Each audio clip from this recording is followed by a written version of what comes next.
The wire had cut so deep into Norah Whitlock's wrists that she couldn't feel her hands anymore. 3 newborn daughters lay dying in the snow beside her, their cries growing weaker with each passing minute. Her husband had tied her to that fence post as punishment for failing to give him sons, then walked away. She was 23 years old, and she was certain this was how her story would end: frozen, broken, forgotten. Until she heard the horse. Until she heard his voice. God Almighty. Before we continue, if you're drawn to stories of survival, redemption, and the quiet strength that changes everything, please subscribe to this channel. Stay with us until the very end, and comment below with the city you're watching from. I want to see how far Norah's story travels. Now let's begin. Boaz Kitridge had been following mare tracks for 3 hours when he heard the first cry. "Easy, girl." He squinted through the whiteout, one hand tight on the reins. "Just a little further." The wind threw his words back in his face. His beard crackled with ice when he turned his head. Somewhere ahead, that damn mare was probably already dead, frozen mid-stride like he'd found cattle before. Smart thing would be turning back. Then he heard it again. Thinner this time. Weaker. Not one cry. 3. What in hell? Boaz yanked the reins hard. The fence line came at him fast through the snow posts, appearing and disappearing like ghosts. He almost rode past her. Almost missed the shape slumped against the wire, the dark hair frozen in clumps, the nightgown plastered to skin. Jesus Christ. He hit the ground running. Up close it got worse. Her wrists were bound with barbed wire, the kind meant for bulls, and it had bitten clean through to bone. Blood frozen black down her arms, face blue-white, lips the color of slate, and at her feet, no, no, no, no. 3 infants, laid out in the snow like someone had arranged them for a photograph, wrapped in dish towels, already going still. Boaz dropped to his knees, his hands shaking so bad he nearly dropped the knife. "Stay with me. You hear me? Stay with me." The woman's eyes cracked open. Green. Empty. Already halfway gone. "Please." Her voice came out broken, barely there. "Not me. Them. Just them. Please." "Shut up." Boaz sawed through the first strand of wire. It snapped with a sound like a gunshot. "You're all coming. You don't understand. I said shut up." Second strand. Third. The wire pulled free, and she collapsed forward into his arms. He caught her barely. She weighed nothing. Less than nothing. "My babies. I've got them." Boaz lowered her into the snow, then reached for the infants. They weren't moving anymore. Weren't crying. He grabbed the first one, a girl tiny as a kitten, and pressed 2 fingers to her throat. Pulse. Faint. Still there. Thank God. He tore open his coat, ripped his shirt half off. Thank God. Thank God. What are you doing? Saving your daughters. He grabbed the second baby. Third. Pressed all 3 against his bare chest.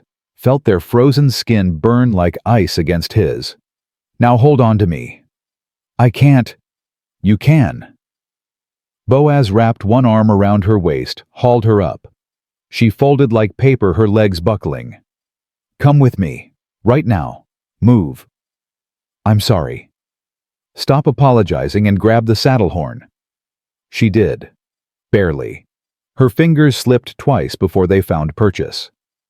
Boaz shoved her up onto the horse, then swung up behind her, one arm locked around her ribs, the other pressed tight over the babies tucked inside his coat. Hold on. I tried to give him sons. I don't give a damn what you tried. Boaz kicked the horse hard. Shut your mouth and stay conscious. They plunged into the blizzard. The woman started shaking so bad he could feel her teeth rattling. He said I was cursed. He said God was punishing him. He said, "Who did this to you?" My husband. Your husband tied you to a fence in a blizzard. I gave him 3 daughters. Her words came faster now, tumbling over each other.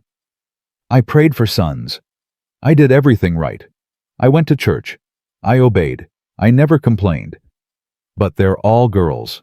All three. And he said I shamed him. He said I wasn't a real woman. He said, where is he now? He left. He said, she choked on something between a laugh and a sob. He said if God wanted me alive, God would save me.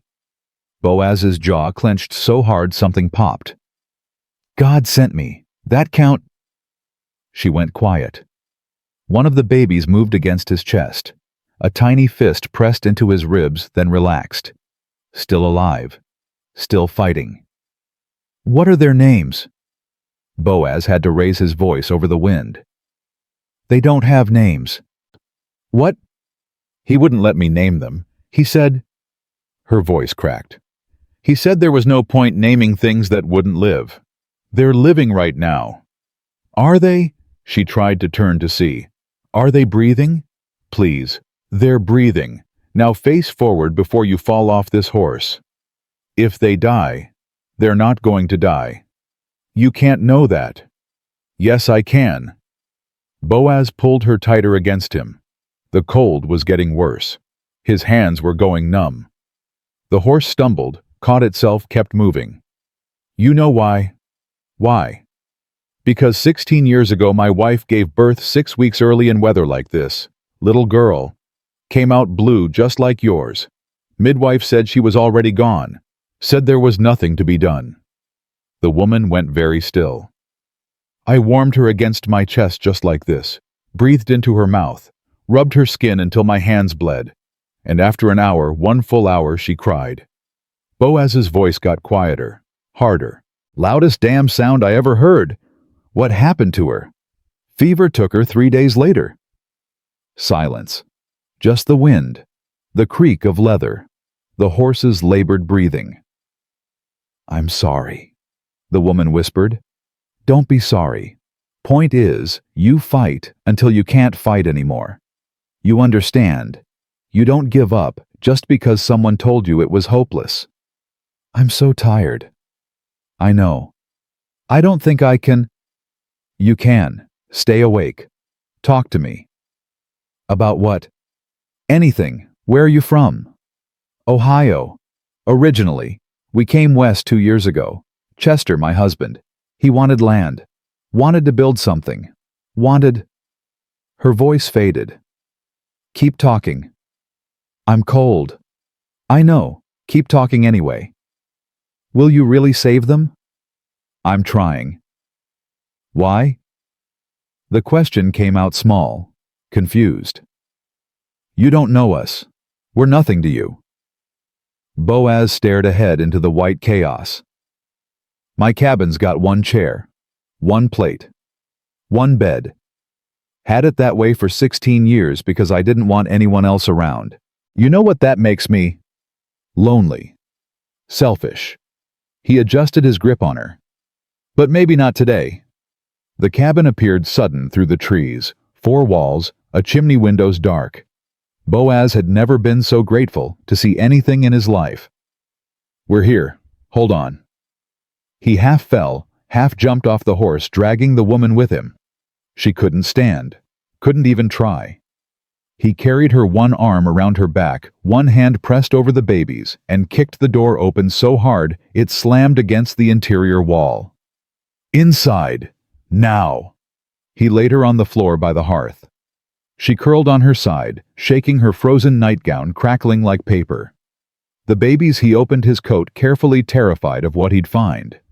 3 small faces. Still blue. Still too quiet. Come on. Boaz grabbed kindling, struck flint, got flames going in under 30 seconds. Come on, come on. Are they? Building a fire. Don't talk.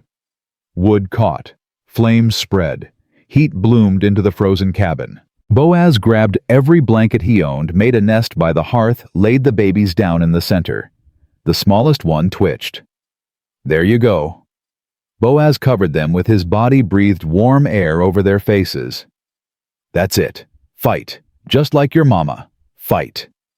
Behind him, the woman made a sound, half gasp, half sob. They're moving. They're moving. Boaz didn't look away from the infants. Keep moving. Come on, breathe, breathe. The smallest one's mouth opened, closed, opened again. Then she cried. Not loud, not strong, but real, alive, furious. Oh, thank God! The woman's voice broke completely. Thank God. Thank God. The other two. Boaz pressed his ear to their chests. Heartbeats, faint but steady. They're breathing. All three. You hear me? All three. She was crying now. Silent, exhausted tears running into her hair. Boaz stayed with the babies until their skin went from blue to gray to pink, until their movements got stronger, until all three were crying thin, demanding hungry cries that said they intended to live. Only then did he turn to the woman. She was still in that frozen nightgown, still bleeding from her wrists, still shaking so hard he could hear her teeth. This is going to hurt. Boaz grabbed his knife. What? He cut the nightgown off in 3 quick motions. Underneath his hands stopped. Bruises. Everywhere. Old ones yellow-green, new ones purple-black, across her ribs, her shoulders, her thighs. A burn scar on her shoulder blade shaped like an iron. Cuts on her arms that looked like someone had held her down and, "Don't look at me." Her voice went small, ashamed. "Please don't look." Boaz wrapped her in a dry blanket. His hands were shaking again, not from cold this time. "Who did this to you? It doesn't matter. Who? My husband. But I deserved no." The word came out like a gunshot. Boaz grabbed her face, made her look at him. "You didn't deserve this. You didn't deserve any of this. You understand me." She stared at him, those green eyes huge in her thin face. "Say it." "I don't... Say you didn't deserve this." "But I failed him." "Say it." Her mouth trembled. "I didn't..." The words broke. "I didn't deserve this." "Damn right you didn't." Boaz let her go, turned to her wrists. The wire wounds were deep, ragged, still bleeding. He cleaned them with whiskey. She didn't even flinch. Didn't make a sound. "You can scream if you want," he said quietly. "I used up all my screams a long time ago." Boaz wrapped her wrists in clean cloth. Her feet were worse, toes, blackened skin splitting. Frostbite. Bad. "This is going to hurt more." He packed her feet in lukewarm water. She sucked in a breath, bit her lip, made no other sound. One of the babies started crying again. The woman's head turned toward the sound like a flower toward sun. Can I hold them? You need to warm up first." "Please." Her voice cracked.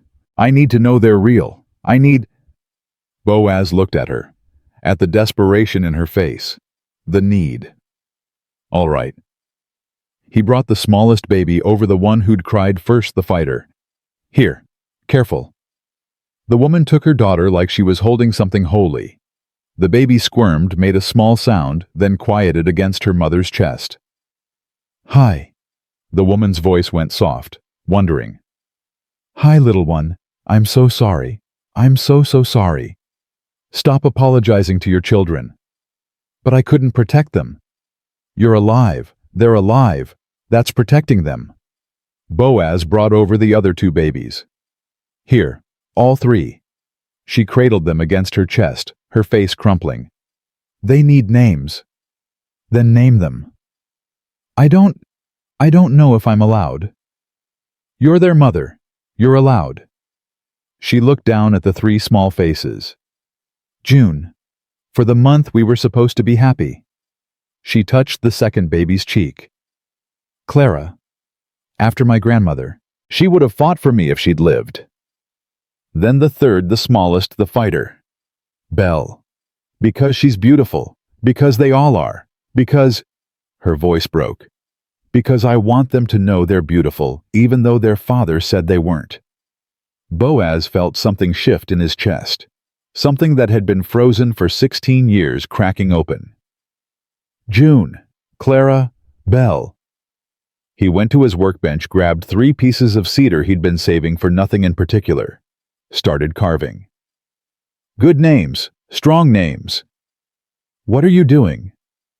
Making plaques. The knife moved smooth and sure. Every child deserves to have their name written down, deserves to know they matter. The woman watched him work, watched the letters appear in the wood, June, Clara, Belle. Why are you doing this? She whispered. Doing what? Helping us. You don't know us. We're nothing but trouble. We're your 3 babies and their mama. Boaz didn't look up from his carving. That's all I need to know. But my husband. Your husband's not here. He'll come looking. Let him. The certainty in his voice made her go quiet. Outside, the blizzard howled. Inside, 3 babies slept warm and safe, their names carved in cedar, their mother alive when she shouldn't be.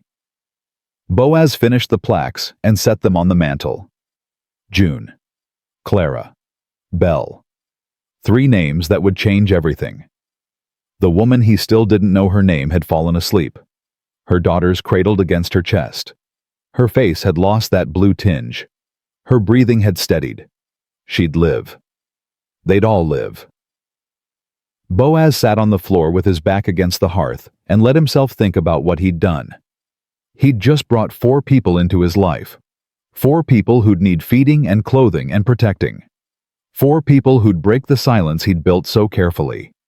4 people who'd make him remember what it felt like to care whether someone lived or died. He should have left them, should have ridden past, should have told himself it wasn't his problem.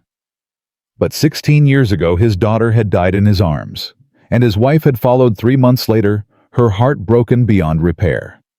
And he'd stood at their graves and made a promise never again. Never care that much. Never let anyone close enough to destroy him when they left.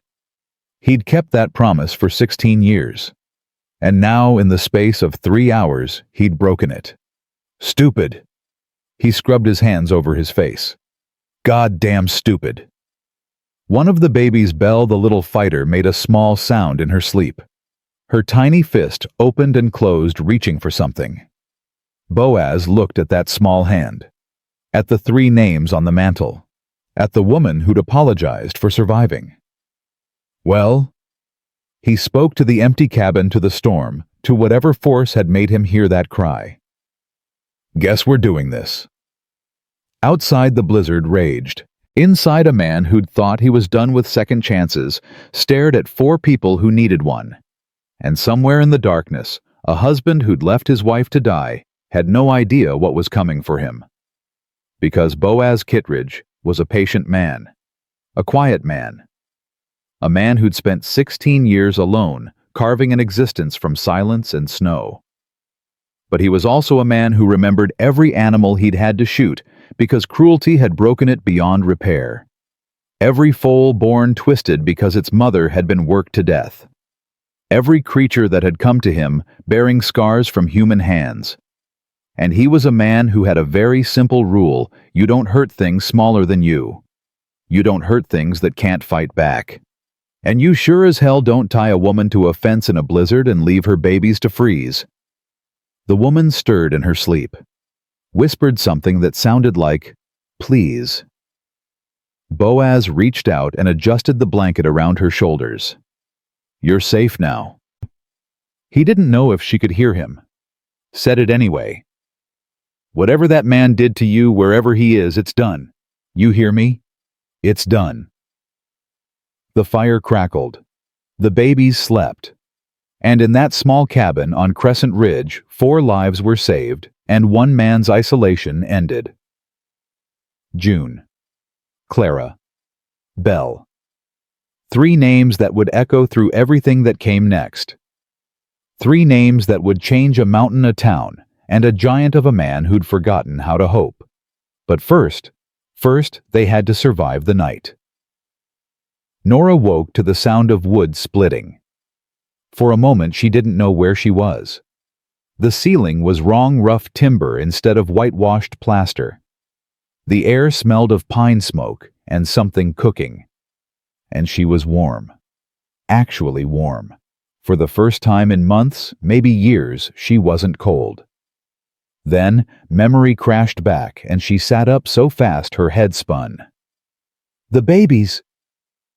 "Right here." The giant's voice came from somewhere to her left. "All three. Sleeping." Norah turned. He was sitting by the hearth, his back against the stone, and in his massive arms, he held June, Clara, and Belle. All three were wrapped in soft wool, their faces pink and peaceful, their tiny chests rising and falling in perfect rhythm. "You've been holding them all night." Seemed easier than letting them fuss. He shifted carefully, adjusting Belle's blanket. "You needed the sleep more than I did." Norah stared at him. Really looked at him for the first time. He was huge, easily 6.5 feet, shoulders broad enough to fill a doorway, hands that could palm a man's head. His beard was dark and wild, his hair pulled back with a leather cord, and his face was all hard angles and weathered skin. He looked like something carved from the mountain itself. But his hands on her daughters were gentle, careful, the way you'd hold something precious. "What's your name?" she whispered. "Boaz. Boaz Kitridge." "I'm Norah. Norah Whitlock." "Not anymore, you're not." He said it flat. Final. "That man gave up any claim to you when he tied you to that fence." Norah's throat went tight. "It's still my legal name. Laws can change, names can change, you can change." Boaz looked at her directly. "Question is, do you want to—" She opened her mouth, closed it, tried again. "I don't know what I want anymore." Fair enough. He stood, moving slow and careful, so the babies didn't wake. "But here's what I know. You're alive. Your girls are alive. And right now, that's all that matters." He carried the babies to her, placed them one by one in her arms. They were so warm, so real. Belle made a small sound and nuzzled against her mother's chest, seeking milk that wasn't there yet. "They're going to be hungry soon," Norah said quietly. "I've got goat's milk. Been feeding them through the night with this." Boaz held up a small wooden spoon carved smooth and thin. "Works better than you'd think." Norah looked at the spoon. There was something about it, the way it was worn, the care in the carving. "Did you make this?" "Long time ago." His voice went flat, distant. "For my daughter. The one who—" "Yeah." He took the spoon back, turned away. "I'll heat more milk. You should eat something too." "I'm not hungry." "Wasn't asking if you were hungry. You need to eat." He moved to the stove, his movements efficient despite his size. "Can't feed babies if you're half-starved yourself." Norah watched him work. He moved around the small cabin like he knew every inch of it, every board and nail and stone. This was a man who'd built his world to fit exactly one person, and hadn't planned on changing it. "Why did you save us?" The question came out before she could stop it. Boaz paused, his back still to her. "Told you. Heard you crying." "That's not an answer." "It's the only one I've got." "You could have ridden past. Most people would have." "I'm not most people." He poured milk into a pot, set it on the stove. "And you can stop looking for complicated reasons. Sometimes things are simple. You needed help. I was there. End of story." But it wasn't the end of the story, and they both knew it. June started fussing. Then Clara joined in. Belle, not to be left out, added her voice to the chorus. Within seconds, all three were crying thin, demanding wails that filled the cabin. "They're hungry." Norah tried to shift them, to find a position that might soothe them, but her arms were weak, and her wrists screamed where the wire had cut. I don't have milk yet." "Give them here." Boaz took the babies, settled them against his chest, with practiced ease. "Milk's almost ready. Just hold on, little ones, hold on." And they did. The crying didn't stop, but it quieted like they recognized his voice, trusted it. Norah felt something crack open in her chest. "You're good with them." "Had practice." He tested the milk temperature on his wrist, then grabbed the wooden spoon. Come here, June. You first. He fed them one by one, patient and methodical. Dipped the spoon, let them suck, waited while they swallowed. June took to it quick. Clara was fussier, kept spitting the milk back out. Belle attacked that spoon like she was afraid it might disappear. That's it, fighter. Boaz smiled, actually smiled, and the expression transformed his entire face. Knew you had it in you. When all three were fed and dozing, he brought Norah a bowl of something that smelled like heaven. Venison stew, thick and hot with chunks of potato and wild onion. Eat. I can't pay you for this. Didn't ask you to pay me. But I should. Norah. He said her name firm. Eat the damn stew. She ate. Every bite. Didn't realize how hungry she was until the food hit her stomach and her body woke up screaming for more. Boaz refilled her bowl without comment. She ate that too. Thank you, she whispered when she'd finished. You keep thanking me, I'm going to start charging you. He took the bowl, set it aside. Now let me look at those wrists. He unwrapped the bandages carefully. The wounds underneath were ugly deep gouges, where the wire had cut edges ragged and red. But they weren't festering, weren't green. That was something. Going to leave scars, Boaz said quietly. I've got plenty already. His hand stilled. He looked at her, really looked at her, and she saw recognition in his eyes. Understanding. He'd seen the bruises, the burns, all of it. How long? He asked. Does it matter? Yes. Norah pulled her hands back, wrapped her arms around herself. 2 years. Since we came west. Before that, he was different. Or maybe I just didn't see it. I don't know anymore. When did it start? After the first baby. I miscarried at 4 months. He said it was my fault. Said I'd been careless, ungodly. Her voice went flat, reciting facts. The second pregnancy I carried to term, but the baby was stillborn, a boy. He said God was punishing me for something. For some sin I'd committed. He started. She stopped, swallowed. He started trying to beat the sin out of me. Boaz's jaw clenched so hard she could hear his teeth grind. Then I got pregnant with the girls. Triplets. The midwife said it was dangerous, said I might not survive. Chester. The name tasted like ash. Chester said if I died giving him sons, at least I'd have served my purpose. But you had daughters. All 3. The midwife told him as each one was born. No sons, just girls. Norah's hands started shaking. He didn't even look at them, didn't hold them, just stood there and said I'd shamed him. Said I wasn't a real woman, said... Her voice cracked. Said I deserved what happened next. What happened next? He dragged me outside, tied me to the fence, told me if God wanted me alive, God would provide. Then he left. She looked at Boaz. He left me to die, left them to die, his own daughters. Where is he now? I don't know. Town maybe, or the church. He's the preacher's son. Did I mention that everyone thinks he's righteous? Good. A man of God. She laughed, bitter and broken. No one would believe me if I told them. They'd say I was lying, that I drove him to it, that I deserved it for failing to give him sons. Boaz stood, abruptly walked to the window, stared out at the snow-covered ridge for a long moment. You didn't fail anyone, he said finally, and you didn't deserve any of it. You don't know that. Yes, I do. He turned back to her. You want to know how? Norah nodded, not trusting her voice. Because 16 years ago, my wife Adeline gave birth to our daughter early. Real early. She was small, weak. The midwife said she wouldn't make it.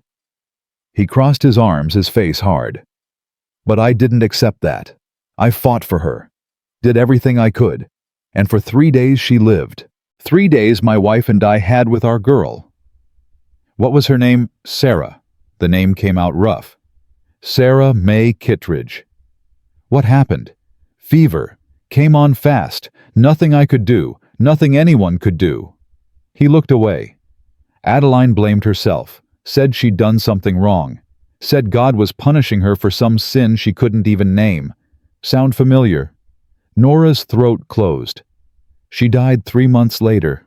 Just gave up, stopped eating, stopped sleeping, stopped wanting to live. Boaz's voice got quieter. I tried everything, begged her to fight, to stay. But she'd decided she was cursed, that she was poison, that everyone she loved would die because of her.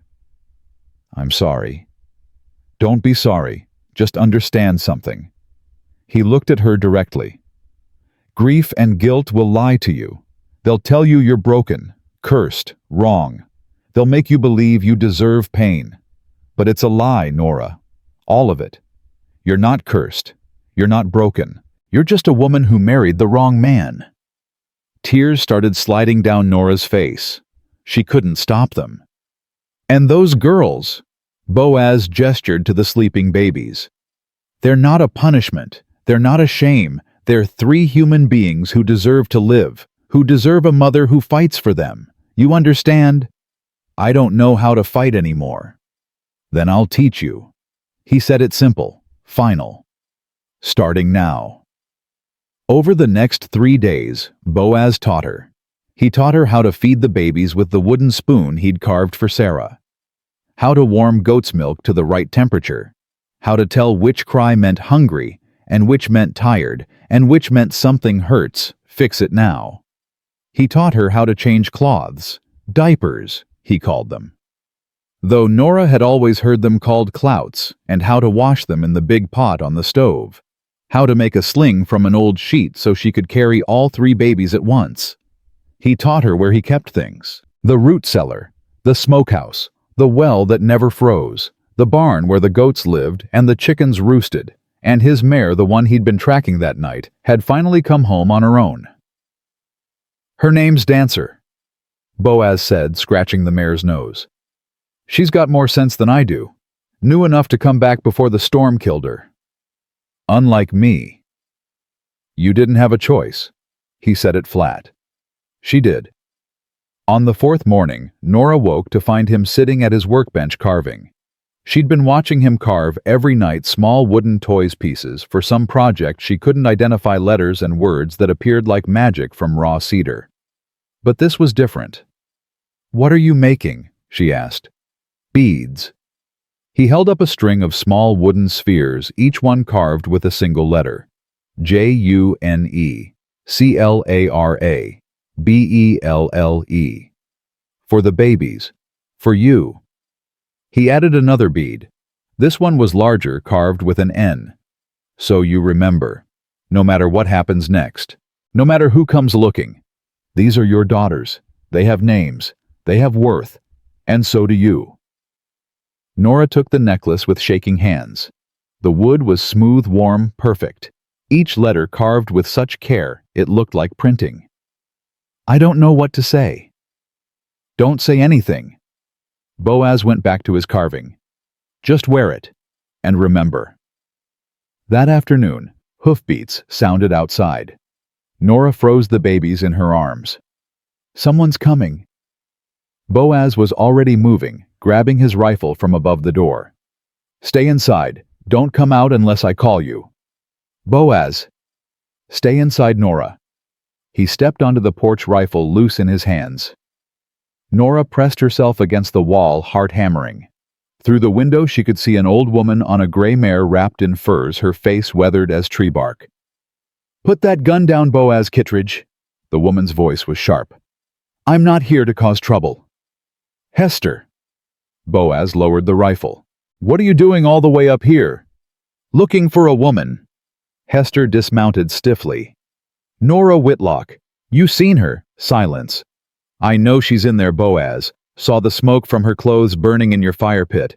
Saw the extra footprints. Saw... She paused. Saw the blood in the snow down by the fence line. Lots of blood. What do you want, Hester? To help, you stubborn fool. The old woman pulled a bundle from her saddlebag. Brought baby clothes, some food, medicine for whatever needs mending. Boaz didn't move. Who else knows about her being here?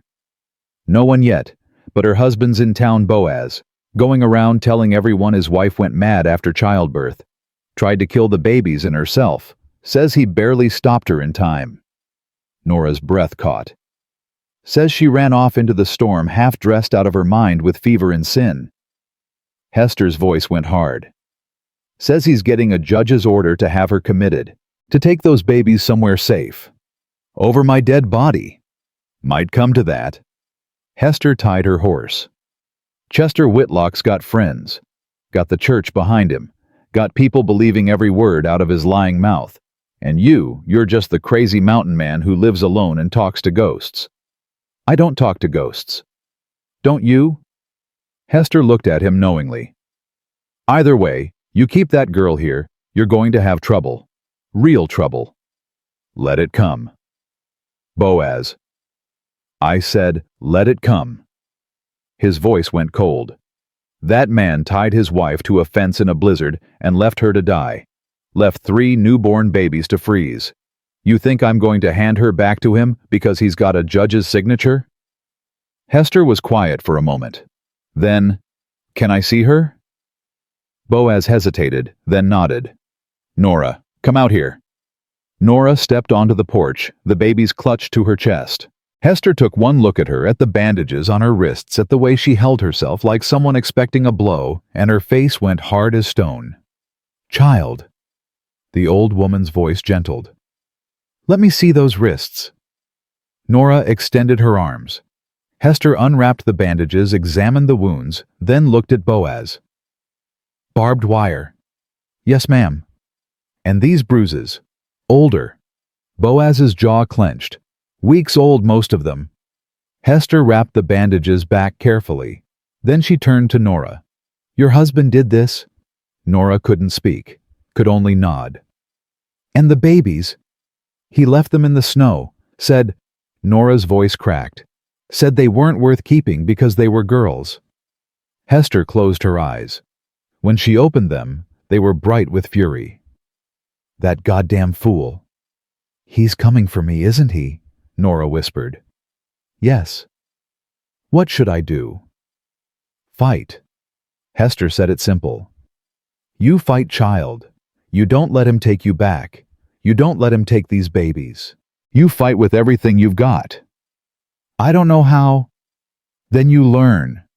Hester looked at Boaz. And you teach her. You hear me? You teach this girl how to survive. Already planning on it. Good. Hester mounted her horse. I'll do what I can in town, spread some truth around. But Boaz... She paused. Chester's not going to let this go. He's going to come up here with men, with guns, with a judge's order. And when he does, I'll be ready. You better be. Hester kicked her horse into motion. Because that girl and those babies, they're depending on you now. She rode off, disappearing into the trees. Norah stood shaking on the porch. He's coming.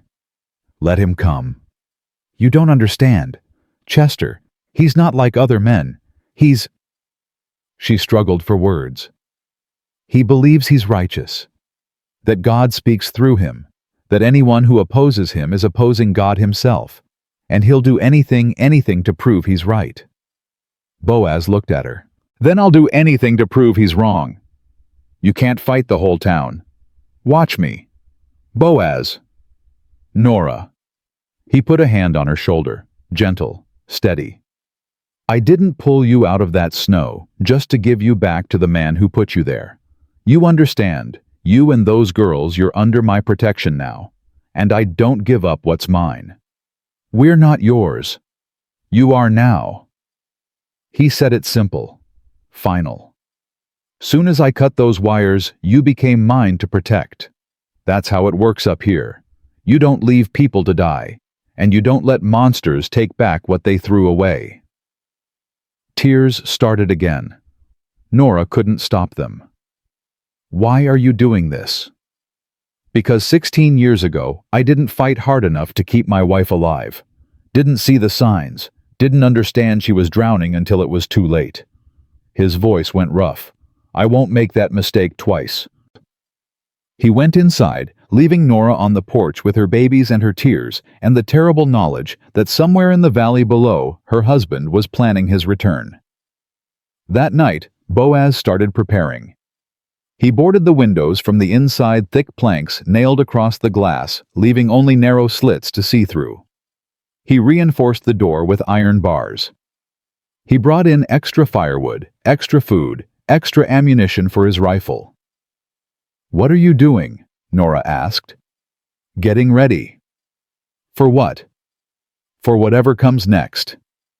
He tested the door, making sure the bar held. "When your husband gets here, and he will get here, I want to be ready." "You really think he'll bring men?"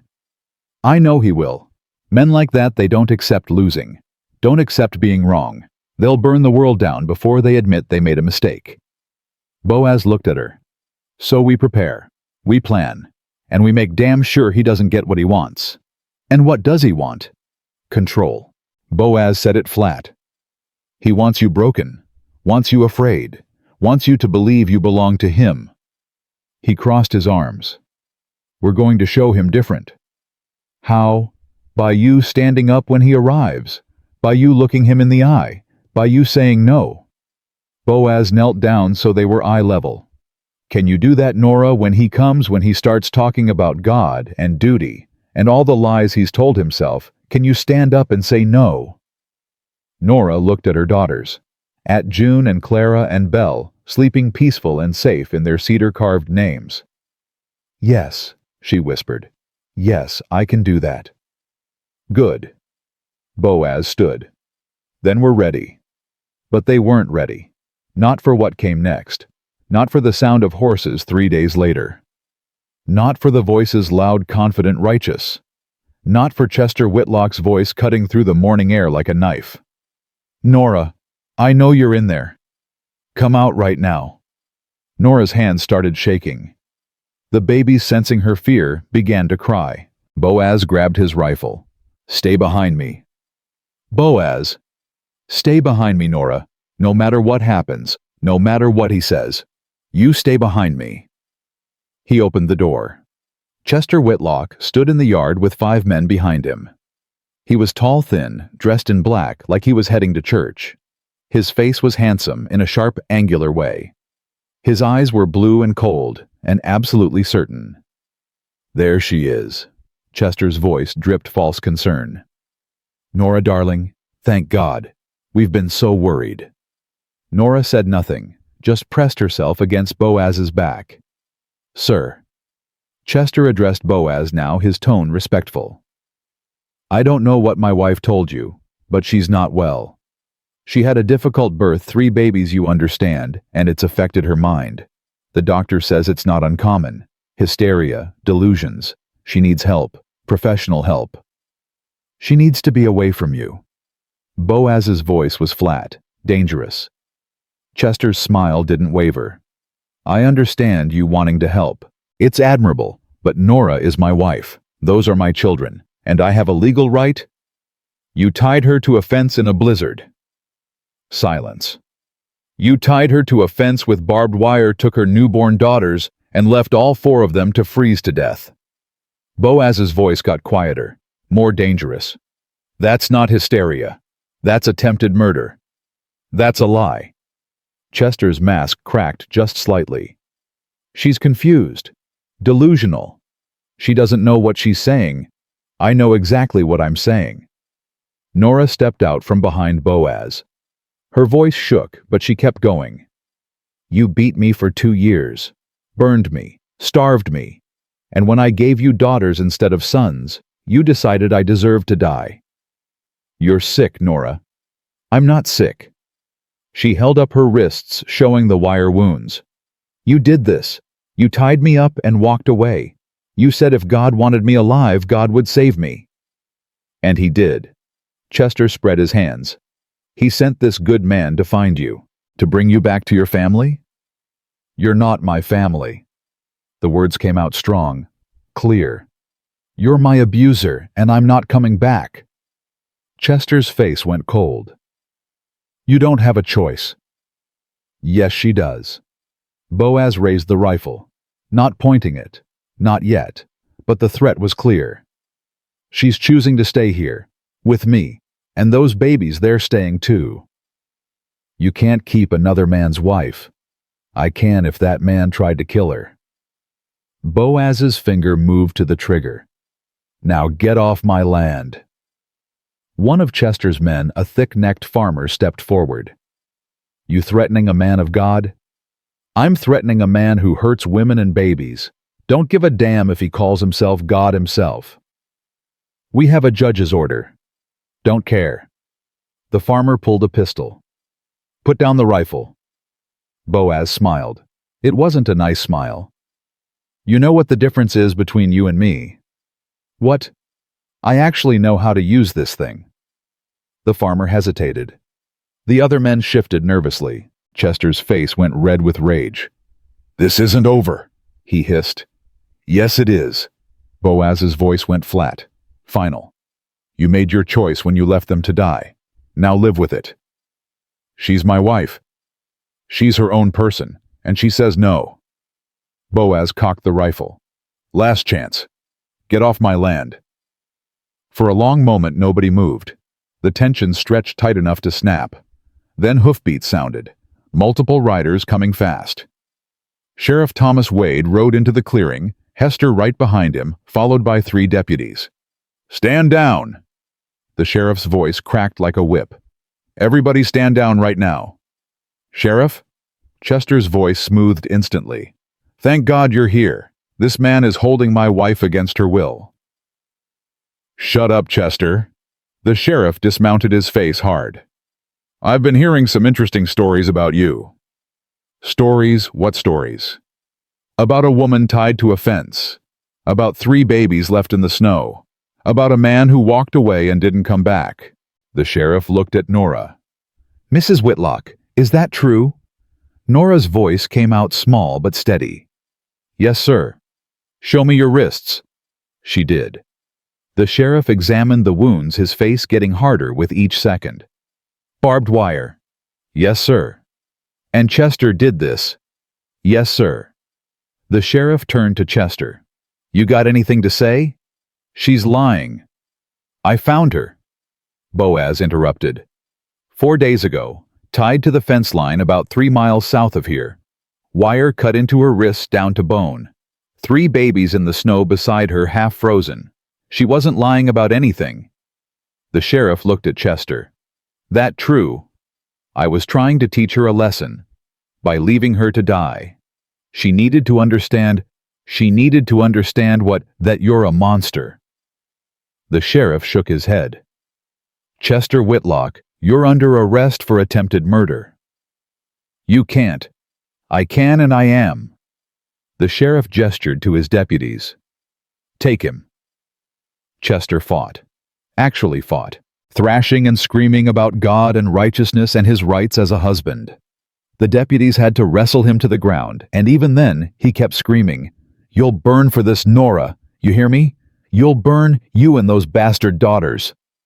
Boaz moved. Fast. He was across the yard before anyone could stop him.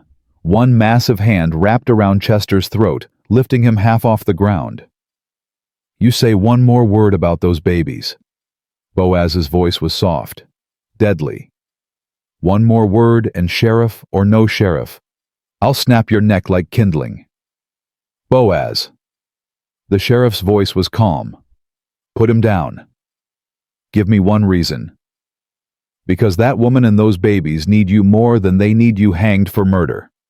Boaz held Chester for another moment, then dropped him. Chester collapsed, gasping and crying.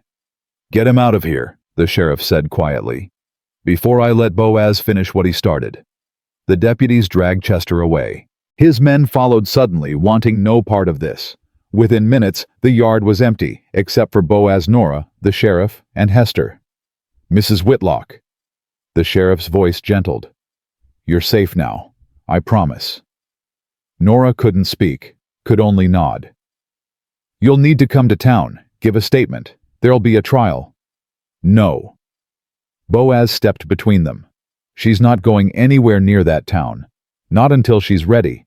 Not until she's strong enough. Boaz. I'll bring her when she's ready, not before. He looked at Norah. You want to go now? She shook her head.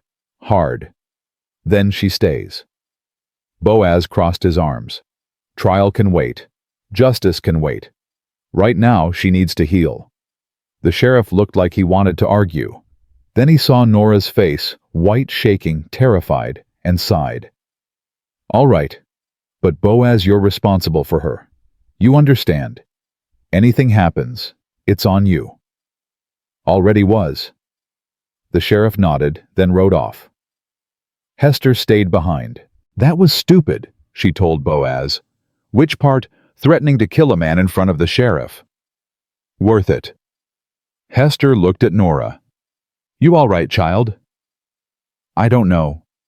Norah's voice came out shaky. I don't know what I am anymore. You're alive. You're free. That's enough for today. Hester touched her shoulder. The rest, you figure out tomorrow. She rode off too, leaving Boaz and Norah alone in the yard. Norah's legs gave out, just gave out. She sat down hard in the snow, still holding the babies, and started shaking so bad she couldn't stop. Boaz knelt beside her. You're safe now. Am I? She looked at him. He's going to get out. Men like that, they always get out. And when he does, I'll be ready. You can't protect me forever. Watch me. He pulled her to her feet, steadied her when she swayed. You stood up to him, Norah. You looked him in the eye and said no. You know how brave that was. I don't feel brave. That's what brave is, being terrified and doing it anyway. He guided her back toward the cabin.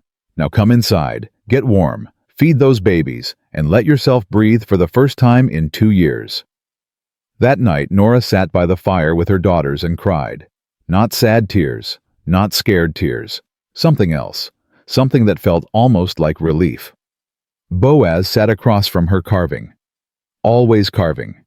The beads he'd made JUNECLARABELLEN lay on the table between them. What happens now? Norah asked. Now you heal. He didn't look up from his work. You get strong. You figure out who you are without him. I don't know who that is. Then we find out together. He held up what he'd been carving, a small wooden bird wings spread like it was about to take flight. You know what this is? A bird. Freedom. He set it on the mantel next to the name plaques. That's what happens now, Norah. You learn to fly again. Learning to fly turned out to be harder than Norah expected. The first week after Chester's arrest, she couldn't sleep. Every sound made her jump. Every creak of the cabin, every gust of wind, every time Boaz moved too fast, her body braced for impact. For the blow that had to be coming. Because blows always came. You're safe, Boaz kept saying. He's in jail. He can't touch you. But Norah's body didn't believe him. Her body remembered 2 years of fists and fury. Her body knew that safety was temporary, that peace was a lie, that any moment the world could explode into violence. On the 8th night, she woke screaming. Boaz was there in seconds, rifle in hand, scanning for threats. What? What is it? He was here. Norah clutched the babies to her chest, her whole body shaking. He was standing over me. He said he was taking them. He said I didn't deserve them. It was a dream. Boaz set the rifle down, his voice gentle. Just a dream, Norah. It felt real. I know. He sat on the floor beside her makeshift bed he'd given her. His room was sleeping on the floor by the hearth. But it wasn't. He's locked up. Sheriff's got him in a cell with 2 deputies watching round the clock. He's not going anywhere. Until the trial. Until the trial, Boaz agreed. And then they'll hang him or lock him up forever. Either way, he's done hurting you. Norah wanted to believe him, wanted to let herself relax into that promise.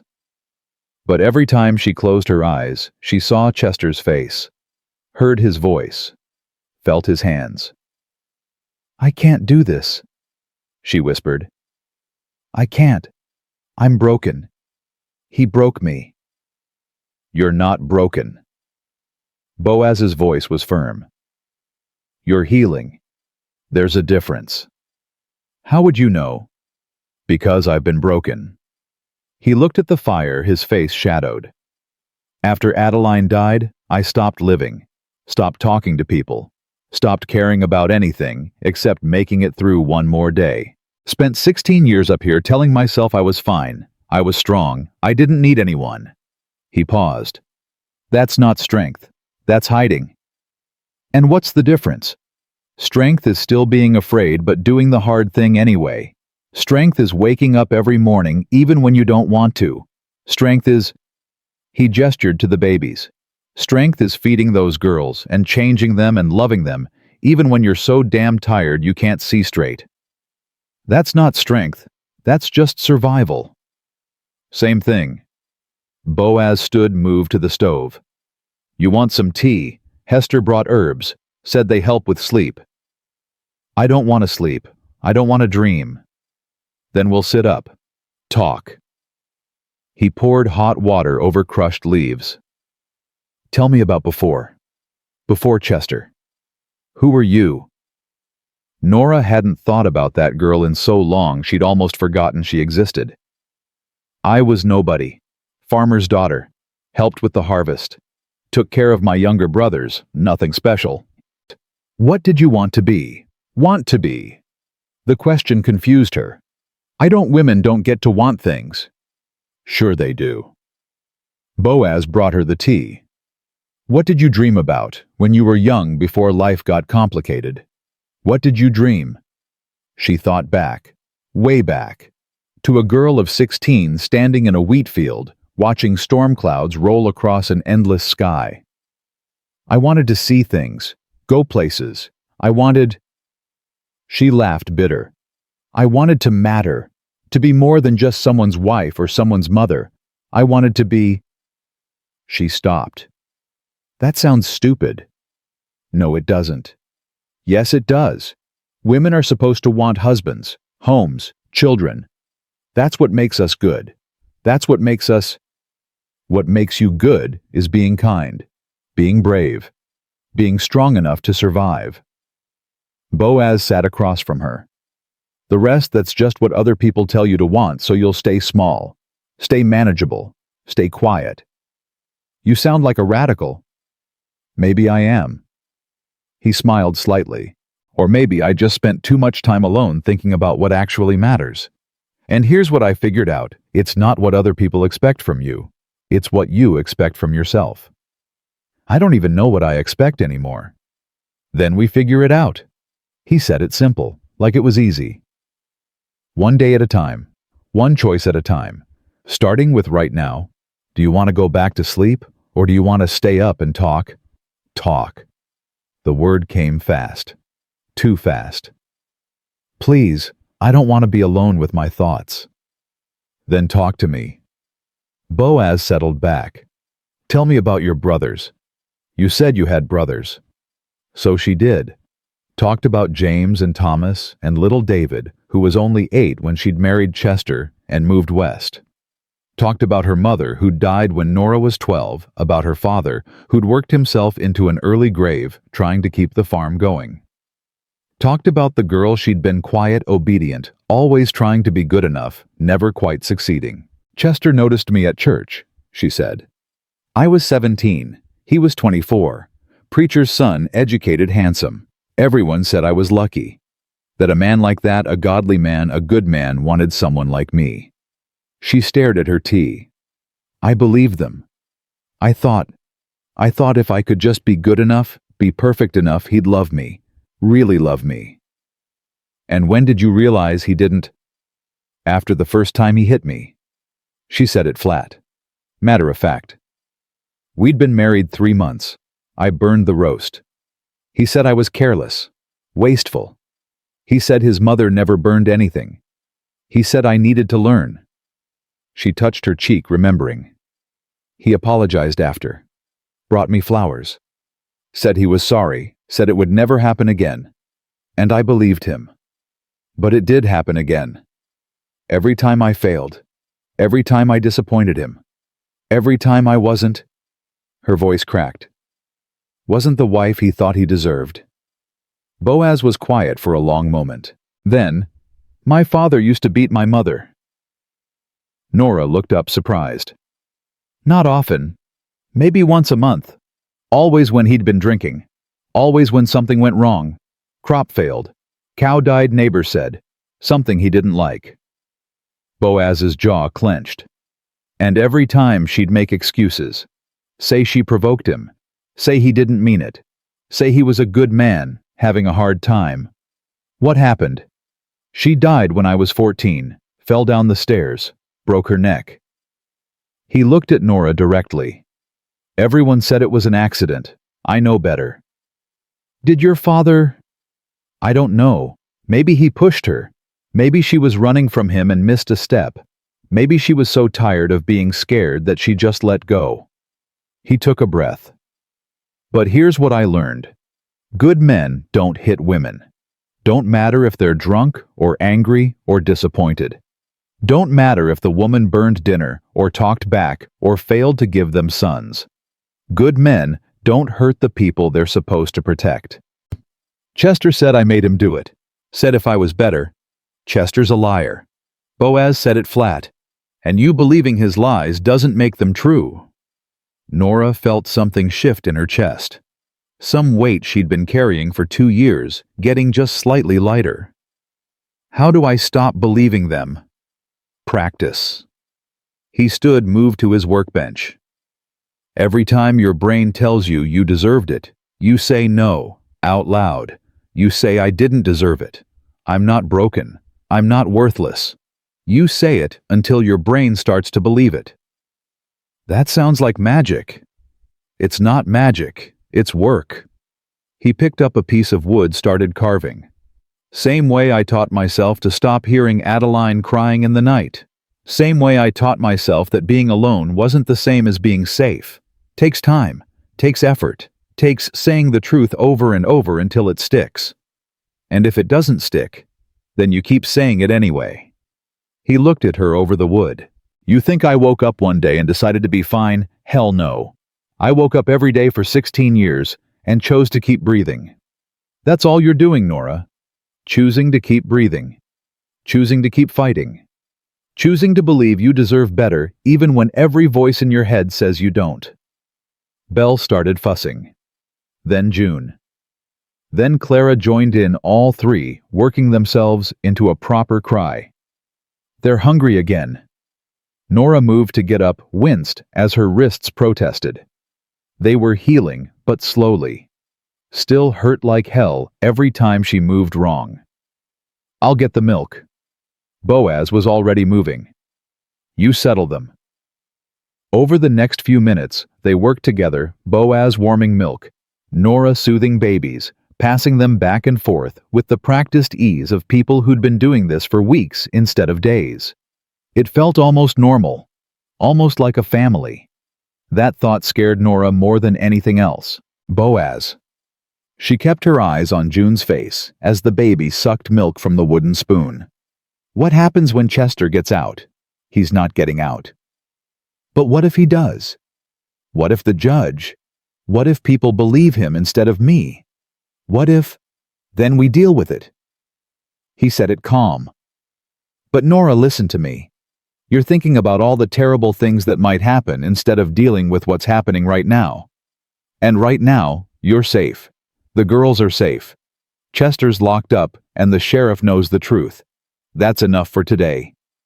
But tomorrow we worry about tomorrow. Tonight we're here. We're safe.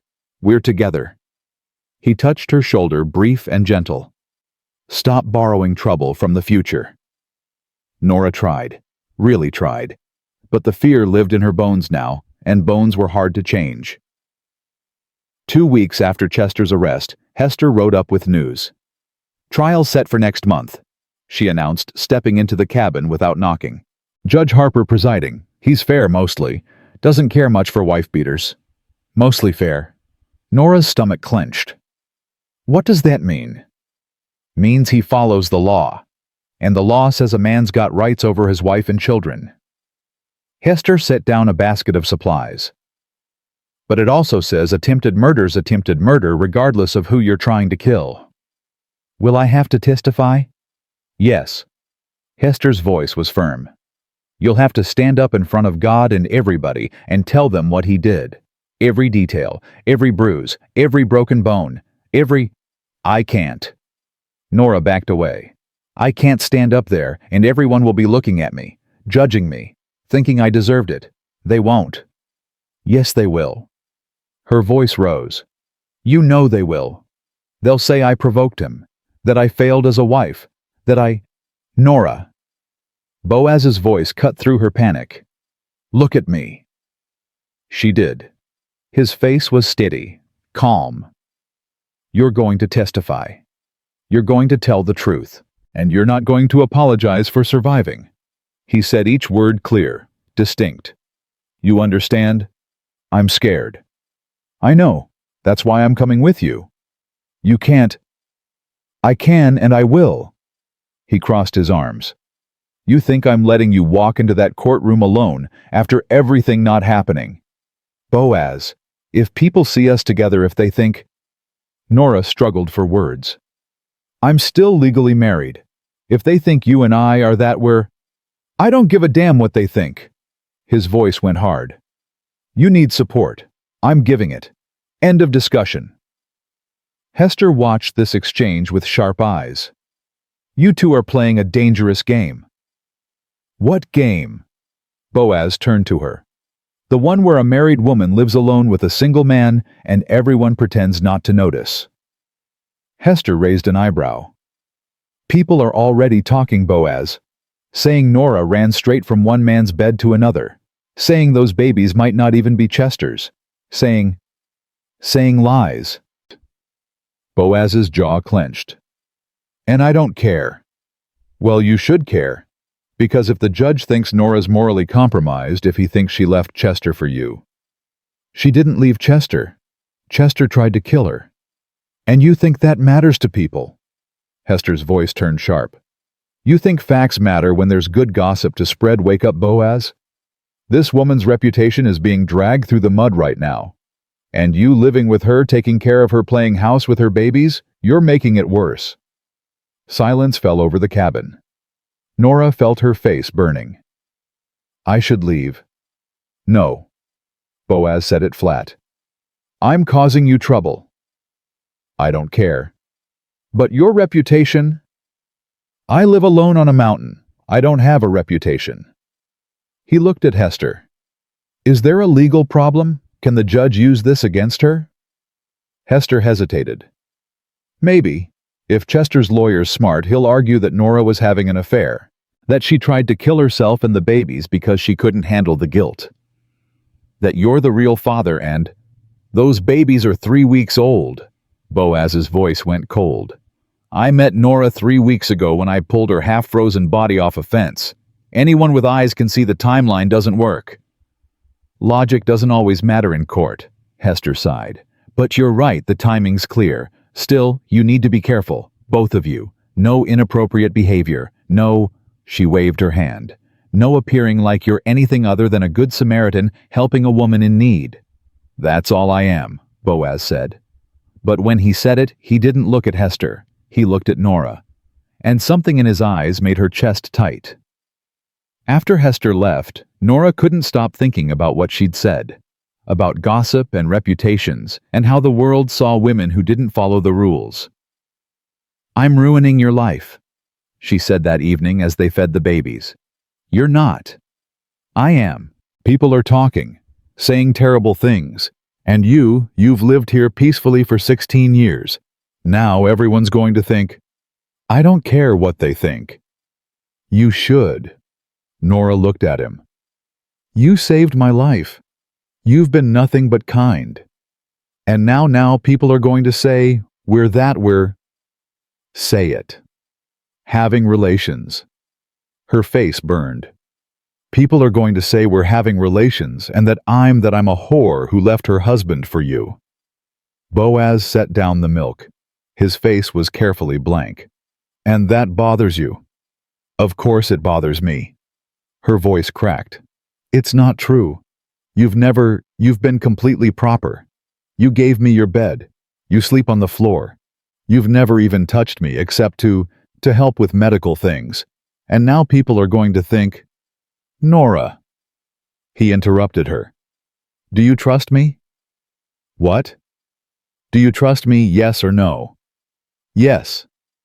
She said it without hesitation. Of course I trust you. Then trust me when I say this. I don't care what people think. I don't care what they say. I care that you and those girls are safe. That's it. That's all that matters. He picked up Belle, who'd started fussing. The rest, the gossip, the judgment, the people whispering behind their hands, they can all go to hell. But your life? My life was empty before you got here. He said it simple, honest. I was alone. Not by choice, by cowardice. Because I was too scared to care about anyone again. Too scared to let anyone matter. He looked at her directly. You showing up, you and these girls, you reminded me what it feels like to have a purpose.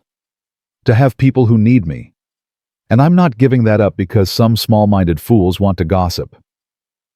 Norah's throat closed. I don't know what to say. Don't say anything. Just... He paused. Just stop thinking you're a burden. Stop thinking you're ruining my life. You're not. You're making it better. That night, Norah lay awake thinking about his words.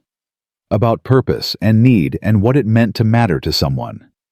Chester had made her feel small, worthless, like she was a problem to be solved, a disappointment to be corrected.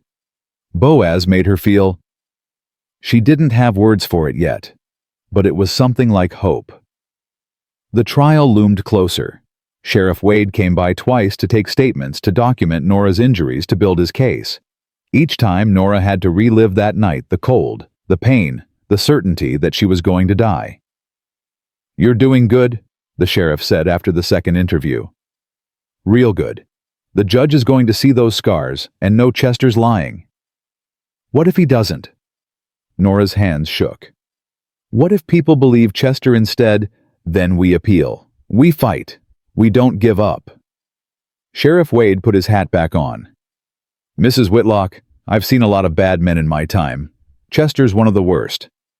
Not because he's violent, plenty of men are violent, but because he thinks he's righteous, thinks God's on his side. Those are the dangerous ones. He paused. But here's what I know.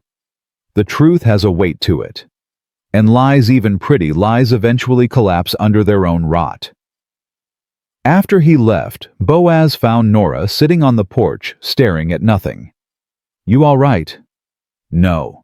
She didn't see the point in lying. I'm terrified. I'm exhausted, and Her voice broke. I keep thinking about what happens if I lose, if the judge gives the girls back to Chester, if he won't. You don't know that. I do know that. Boaz sat beside her. Because even if the law fails you, and it might laws fail women all the damn time, I won't. You understand, if that judge says those babies go back to Chester, I'll take you all so far into these mountains no one will ever find you. Norah stared at him. You'd do that? Risk everything? Already have. He looked at the horizon. Already chose you over everything else the moment I cut those wires. Already decided I'd rather be an outlaw protecting you than a good citizen who let you die. Why? The question tore out of her. Why do you care so much I'm nothing to you? Just some broken woman who stumbled into your life. You're not broken. His voice went hard. And you're not nothing. You're... He stopped, struggled for words. You're someone who fought to survive when the world told you to give up. Someone who loves her daughters fierce, even though their father said they weren't worth keeping. Someone who's brave enough to tell the truth, even when it's easier to lie. He looked at her. That's not nothing, Norah. That's everything. She couldn't breathe, couldn't speak, could only stare at this giant of a man who somehow saw value in her when she couldn't see it herself. I don't deserve you, she whispered. Probably not. He smiled slightly. but you're stuck with me anyway." A week before the trial, June got sick. It started small, a cough, a slight fever. Slight. But by the next morning, she was burning up, crying inconsolably. Her tiny body racked with coughing fits that scared Norah half to death. "What's wrong with her?" Norah held June against her chest, trying to soothe her. "What do I do?" Boaz touched June's forehead. His face went grim. "Fever's too high. We need to cool her down." They spent the next 12 hours in a fog of terror. Boaz brought cold water from the well, and they sponged June's body, trying to bring the fever down. Norah held her and rocked her and sang every lullaby she could remember. Nothing helped. The fever kept rising. "She's going to die." Norah's voice was hollow. "She's going to die, and it's my fault. I should have kept her warmer. I should have—" "Stop." Boaz took June carefully. "This isn't your fault. Babies get sick. It's not." His voice cracked. "It's not anyone's fault." But Norah saw his face, saw the terror there, the memory. "Your daughter," she whispered. "Sarah. She had a fever." Boaz nodded, didn't speak, and she died. 3 days after it started. His arms tightened around June. "I tried everything, and it wasn't enough." "Then what do? We keep trying." He looked at her. "We don't give up, not on her, not on any of them." They didn't sleep, just took turns holding June, cooling her skin, trying to get water down her throat. Clara and Belle seemed to sense something was wrong. They were quieter than usual, watching their sister with wide, solemn eyes. Around midnight, June stopped crying. Norah's heart stopped. "No, no, no, no. She's breathing." Boaz pressed his ear to June's chest. "Still breathing. I think the fever broke." He was right. Over the next hour, June's skin cooled. Her breathing steadied. She fell into a deep, exhausted sleep that looked almost peaceful. Norah collapsed against the wall, shaking with relief. "Thank God, thank God." "Yeah." Boaz set June carefully in her basket. "Yeah." They sat in silence for a long time, both too wrung out to speak. Finally, Norah said quietly, "You were thinking about Sarah." "All night." His voice was rough. "Kept thinking not again. Please God, not again." But it wasn't again. Norah reached out, touched his hand. Brief, gentle. "She's alive. She fought and she won. This time." Boaz stared at June's sleeping face. "But there'll be other times, other fevers, other dangers, and someday—" He stopped. "Someday, I won't be able to save them." "No one can save everyone." Norah's voice was soft. "But you can try. And you can love them while they're here. That's all anyone can do." He looked at her, really looked at her. "When did you get so wise?" "I'm not wise. I'm just—" She smiled sadly. "I'm just tired of being afraid of everything. Tired of waiting for the next terrible thing. Maybe it's time to just live. While we can." "Yeah."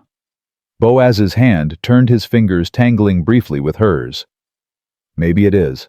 They stayed like that for a moment, hands touching exhaustion, making them honest, before Norah pulled away, suddenly aware of the intimacy. Of what Hester had said about appearances. I should sleep, while they're all sleeping." "Yeah, good idea." Boaz stood quickly, too quickly. "I'll keep watch. Make sure June stays stable." "You need sleep too." "I'm fine." He moved to the window, putting distance between them. "Go on, rest." Norah went to bed, but she didn't sleep. Instead, she lay awake thinking about the way his hand had felt in hers, the way he'd said her name, the way he looked at her daughters like they were precious, like they mattered, like she mattered. And that thought, That dangerous, terrifying thought scared her more than Chester ever had. Because Chester had hurt her body. But Boaz was starting to heal her heart. And healed hearts were vulnerable. Healed hearts could be broken again. And Norah didn't know if she could survive another breaking. The morning of the trial came cold and gray, the kind of morning that made everything feel heavier than it was. Norah dressed in the only decent dress she owned, dark blue calico that Hester had brought simple and modest. Her hands shook so badly she couldn't manage the buttons. Boaz had to help his large fingers surprisingly deft his face, carefully neutral as he worked. "You don't have to do this," he said quietly. "We can still leave. Take the girls and go. I know places in these mountains where no one would ever find us. And live like fugitives, always running, always looking over our shoulders." Norah shook her head. "That's not living, Boaz. That's just a different kind of prison." "Better than what might happen in that courtroom." "Maybe." She touched the wooden beads around her neck. JUNECLARABELLEN.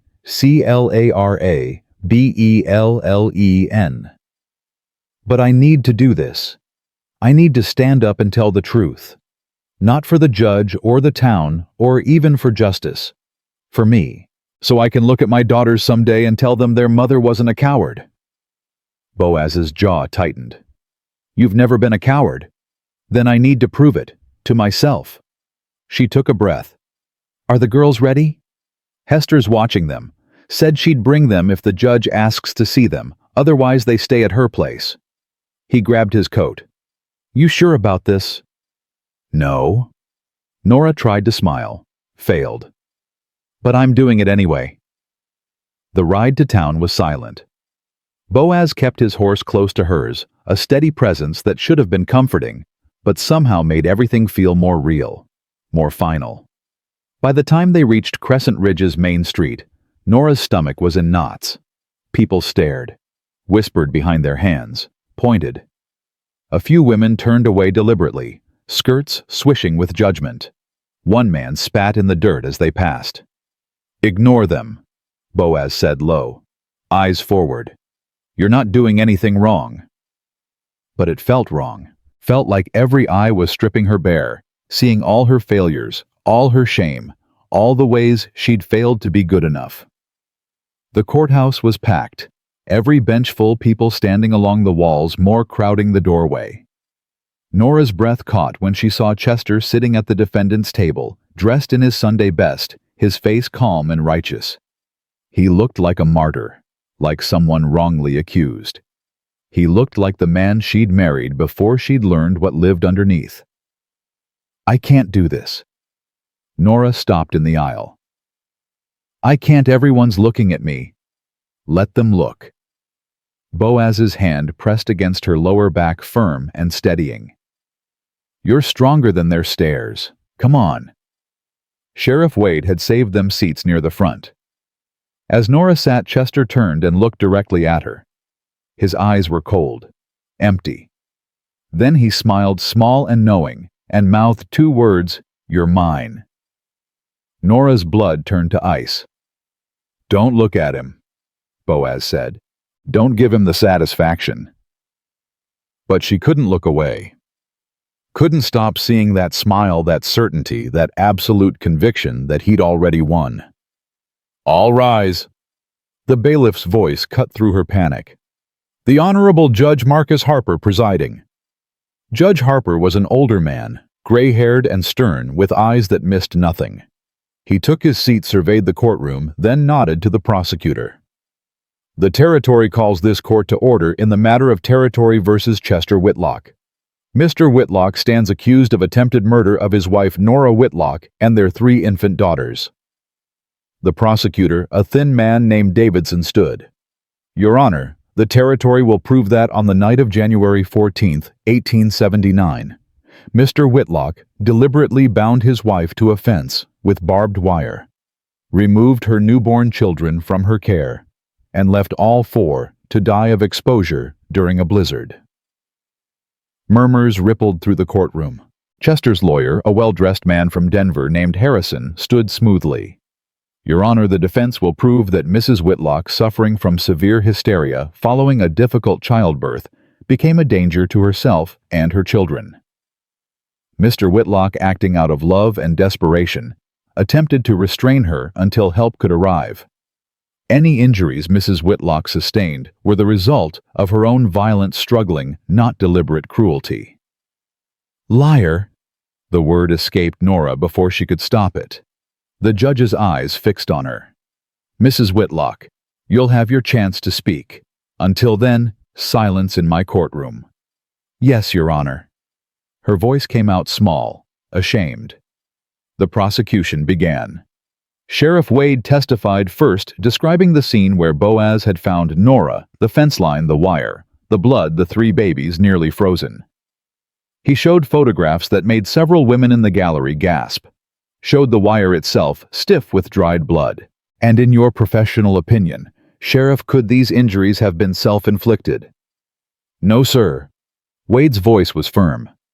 The wire was tied from behind, knotted tight, and the wounds there consistent with someone being bound and left, not with someone struggling. Harrison cross-examined. Sheriff, isn't it true that Mrs. Whitlock was found in the care of Mr. Boaz Kitridge, an unmarried man? Yes. And isn't it true that she's been living alone with Mr. Kitridge for nearly 2 months? She's been recovering from near death. Just answer the question. Has she been living alone with a man who is not her husband? Wade's jaw clenched. Yes. And did you ever consider that Mrs. Whitlock might have had reasons for wanting to leave her husband? Reasons that had nothing to do with abuse. Objection. Davidson shot to his feet. Counsel is implying facts, not in evidence. Sustained. The judge looked at Harrison. Make your point or move on, counselor. No further questions. Harrison sat looking satisfied. Boaz's hand found Norah's under the bench. Squeezed once. A silent message. Stay strong. Dr. Marsh testified next, describing the medical examination he'd conducted 3 days after Norah's rescue. The wire wounds, the bruises in various stages of healing, the burn scar, the evidence of repeated physical trauma over an extended period. In your medical opinion, doctor, are these injuries consistent with a pattern of abuse? Yes, absolutely. Marsh's voice was firm. I've been a physician for 30 years. I've seen accidents. I've seen self-inflicted wounds. And I've seen abuse. This is abuse, no question. Harrison stood for cross-examination. Doctor, you examined Mrs. Whitlock 3 days after the alleged incident. Isn't it possible some of these injuries were sustained during that time? Perhaps during her stay with Mr. Kitridge? No. The bruising patterns show. Isn't it possible, doctor, that a woman suffering from hysteria might injure herself, might even fabricate stories of abuse to justify abandoning her husband? I've seen no evidence of hysteria. But you're not a specialist in female disorders, are you, doctor? Marsh's face reddened. No, but... No further questions. It went on like that for hours. Witness after witness. Evidence piled on evidence. But Harrison kept finding ways to twist things to plant doubt, to suggest that maybe, just maybe, Norah was lying. Finally, the judge looked at Norah. Mrs. Whitlock, you may take the stand. This was it, the moment she'd been dreading. Norah stood on legs that shook, walked to the witness stand feeling every eye in the room on her, placed her hand on the Bible and swore to tell the truth. The whole truth, nothing but the truth. The truth. As if truth had ever protected her before. Davidson approached gently. Mrs. Whitlock, please tell the court what happened on the night of January 14th. Norah took a breath, started talking. Described going into labor alone because Chester had ridden to town. Described delivering 3 babies with only a neighbor woman to help. Described Chester's face when he learned they were all daughters. What did he say? Davidson asked. He said I'd shamed him, failed him. He said, Her voice cracked. He said God was punishing him through me, that I wasn't a real woman, that I'd given him nothing but worthless girls. And then what happened? He dragged me outside. I was weak from the birth, bleeding, couldn't fight.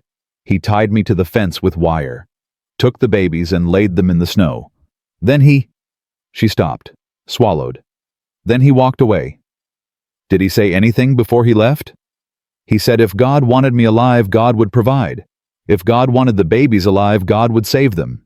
He said, tears started falling. He said if we died, it was God's will, and he'd accept it as his judgment. The courtroom was silent. Even the people who'd been whispering had stopped. How long were you out there, Mrs. Whitlock?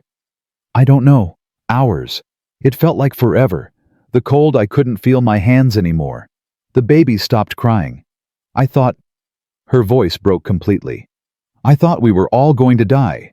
I thought my daughters would freeze to death before they ever had a chance to live. But someone found you.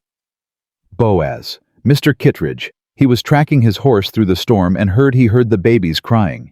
He cut me free, saved us. Norah looked at Boaz sitting in the gallery. He saved all of us. Davidson nodded. Mrs. Whitlock, can you show the court your wrists?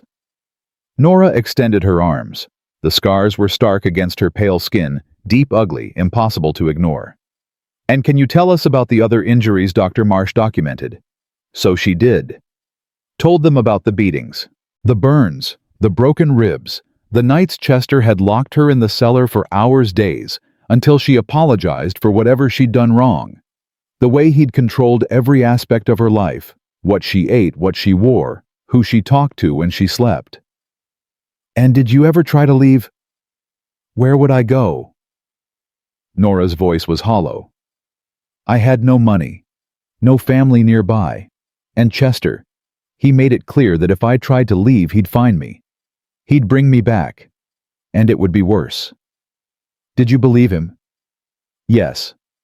She looked at the judge. I believed him because he'd never lied about hurting me before. He always kept those promises. Davidson sat down. Harrison stood. This was the part Norah had been dreading. Mrs. Whitlock, you testified that you were alone when you went into labor. Is that correct? Yes. And the neighbor woman who helped, what was her name? Sarah Jenkins. And where is Mrs. Jenkins now? Norah's stomach dropped. I don't know. You don't know. How convenient. Harrison paced. Mrs. Whitlock, isn't it true that you've been living alone with Mr. Kitridge for nearly 2 months? I've been recovering. Just answer the question. Have you been living alone with a man who is not your husband? Yes, but... And isn't it true that Mr. Kitridge is a large man, physically imposing? I don't see. Could Mr. Kitridge have inflicted these injuries, these wire wounds, these bruises? No. Norah's voice went hard. Boaz would never. But he could have. Physically, he could have tied you up, hurt you, then staged a rescue to make himself look heroic. That's not what happened. Or perhaps... Harrison's voice turned oily. Perhaps you and Mr. Kitridge had an arrangement. Perhaps you wanted to leave your husband, wanted to be with Mr. Kitridge instead, and you concocted this story to justify abandoning your marriage vows. No. Norah was shaking now. That's not, I didn't.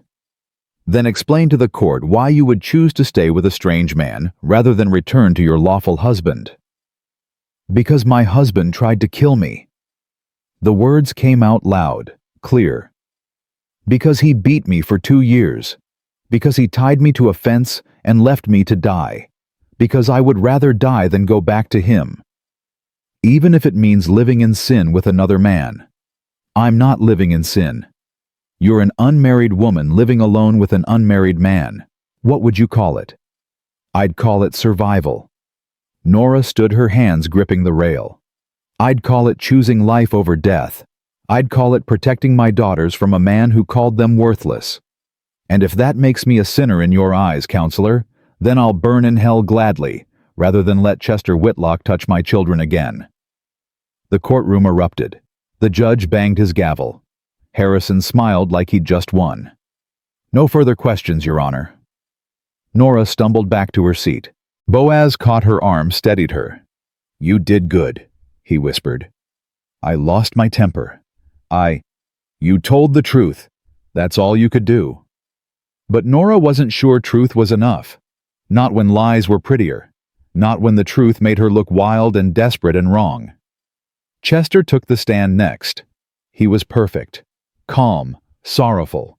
He described Norah's difficult pregnancy, her mood swings, her increasing irrationality. He described the night of the birth, how she'd refused to let him help, how she'd screamed and cursed, how after the babies were born, she'd looked at them with such hatred he'd feared for their lives. I tried to calm her, Chester said, his voice breaking. Tried to help. But she was like someone possessed. She kept saying the babies were demons, that God was punishing her, that she needed to send them back to hell before they destroyed her. Liar. Norah whispered it, but several people nearby heard, turned to stare. So what did you do, Mr. Whitlock? I tried to take the babies somewhere safe, but Norah, she fought me, scratched me, bit me. She was so strong even after giving birth. It took everything I had to get the babies away from her. Chester wiped his eyes. And when I finally got them secured, I turned around and she was gone. Ran out into the storm in nothing but her nightgown. I searched for hours. Hours. But I couldn't find her. Why didn't you report her missing immediately? I was ashamed. Chester's voice dropped. My wife had gone mad. My children were in danger. I didn't want people to know. Didn't want them to think I'd failed as a husband. And when you learned Mr. Kitridge had found her, I was relieved, grateful, until I learned she'd been telling lies about me, turning people against me, using her condition, her hysteria to destroy my reputation. Chester looked directly at the judge. Your Honor, my wife is sick. She needs help, medical help, and our daughters need a father who can protect them. I'm begging you, please return my family to me. Let me care for them. Let me prove I'm a good husband, a good father. He was so convincing, so sincere. Looking at him, you'd never know he was lying. Davidson cross-examined, but Chester had an answer for everything. An excuse, an explanation. He was slippery as oil and twice as hard to pin down. When he finally stepped down, Norah felt sick. He's going to win, she whispered to Boaz. The judge believes him. I can see it. Trial's not over yet. But it felt over. Felt like the ending had been written before it even started. Then Davidson called his final witness. The territory calls Sarah Jenkins. A murmur went through the courtroom. Chester's face went pale. An older woman stood from the back row. She was small, gray-haired, dressed in simple homespun. She walked to the stand with her head high. Mrs. Jenkins, you were present at the birth of Norah Whitlock's children. Is that correct? Yes, sir. I was the only one there besides Norah. And can you describe what happened that night? Sarah Jenkins took a breath. Then she told them how Chester had stayed away deliberately, how he'd said he didn't want to watch his wife give birth to more disappointments. Told them how after the babies were born, she'd gone to fetch him, and he'd looked at those 3 little girls with such hatred it had made her blood run cold. He said they weren't worth the effort of raising. Said if Norah had been a real woman, she'd have given him sons. Then Sarah's voice hardened. Then he grabbed Norah by her hair and dragged her outside. I tried to stop him, tried to reason with him. He shoved me so hard I fell. By the time I got back up, he'd tied her to that fence and was walking away. What did you do? I ran for help. Ran to my husband, told him to fetch the sheriff. But the storm, it was too bad. No one could get through until morning. And by then, her voice cracked. By then, I thought they'd all be dead. Thought I'd failed that poor girl. Why didn't you come forward sooner? I was scared. Sarah looked at Chester. Chester Whitlock is the preacher's son. Got powerful friends. And I'm nobody. Who'd believe me over him? What changed your mind? I saw Norah in town. saw her scars, saw her holding those babies like they were precious. And I thought, what kind of woman am I if I let a man like that get away with what he did? What kind of person does that make me? She straightened. So I'm here, and I'm telling the truth. Chester Whitlock tried to murder his wife and babies, and if this court lets him get away with it, then justice is just another word for whatever powerful men want it to mean. The courtroom exploded. The judge banged his gavel repeatedly, calling for order. Chester was on his feet, shouting that Sarah was lying, that she was confused, that she was old and senile and couldn't be trusted. Harrison tried to cross-examine, but Sarah Jenkins was unshakable. She answered every question with calm certainty, never wavered, never contradicted herself. When she finally stepped down, she walked past Norah's seat and squeezed her shoulder. "You're braver than you know, girl," she whispered. "Don't let them tell you different." The judge called a recess. Everyone filed out into the cold afternoon air. Norah couldn't feel her legs, couldn't feel anything except the terrible weight of waiting. "What happens now?" she asked Boaz. "Now the judge decides." He kept his arm around her, not caring who saw. "Now we wait." They didn't have to wait long. 30 minutes later, everyone was called back. The judge took his seat, his face grave. "I've heard the testimony, reviewed the evidence, and I've reached a decision." He looked at Chester. "Mr. Whitlock, stand." Chester stood, his face confident. He thought he'd won. Norah could see it in his eyes. "Mr. Chester Whitlock, I find you guilty of attempted murder of your wife and 3 infant children. I sentence you to 20 years hard labor at the territorial prison." The courtroom erupted. Chester started shouting, screaming about injustice, about God's will, about how they'd all burn for this. It took 3 deputies to drag him out. The judge banged his gavel. "Furthermore, I hereby grant Norah Whitlock a divorce on the grounds of extreme cruelty and attempted murder. Custody of June Clara and Belle Whitlock is awarded solely to their mother. Mr. Chester Whitlock is barred from any contact with his former wife and children for the remainder of his natural life." Norah couldn't breathe, couldn't move, couldn't believe what she'd just heard. "Did he—" Her voice came out broken. "Did he just say, 'You're free'?" Boaz's voice was rough with emotion. "You're free, Norah. Free. He can't touch you anymore." Then she was crying, sobbing. 23 years of fear and pain and shame, pouring out in great heaving gasps. Boaz pulled her against his chest, and she clung to him like he was the only solid thing in a world gone liquid. "It's over." He kept saying it, his hand on her hair. "It's over. You're safe. You're free. It's over." People were staring, whispering, judging. Norah didn't care. Let them stare, let them whisper. She was free. Sheriff Wade appeared beside them. "Mrs. Whitlock, or I suppose it's just Miss Whitlock, now I need you to sign some papers. Make it official." Norah nodded, wiping her face. Her hands were still shaking, but when she picked up the pen and signed her name, the signature was clear, strong. Norah Whitlock, not Chester's wife anymore, just Norah. Outside the courthouse, Hester was waiting with the 3 babies. When she saw Norah's face, she smiled.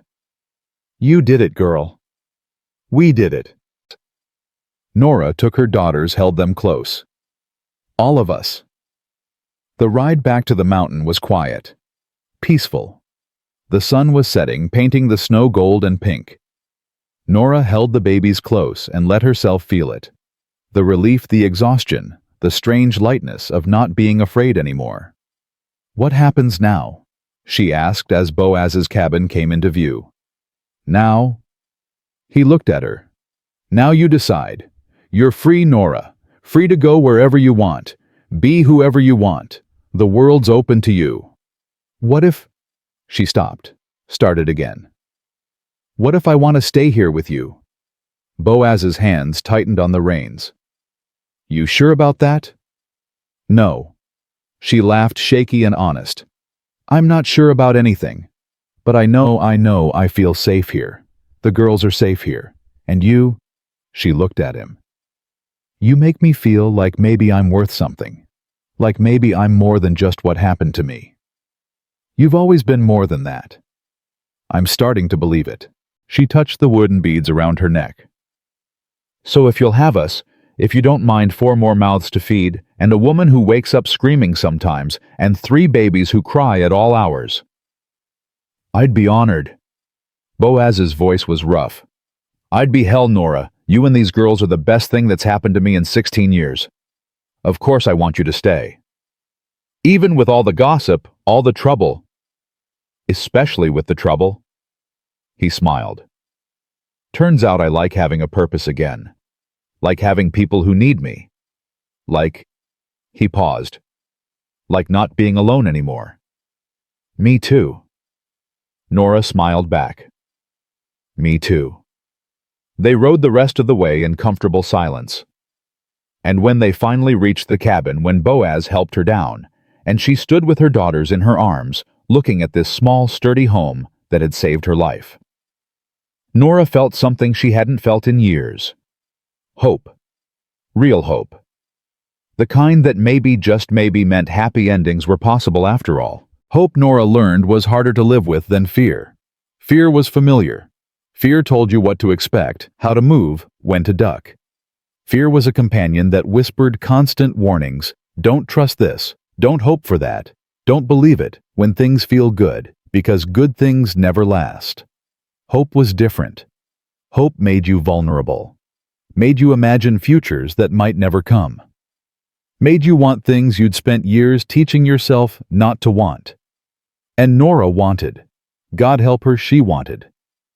The first few weeks after the trial passed in a strange blur.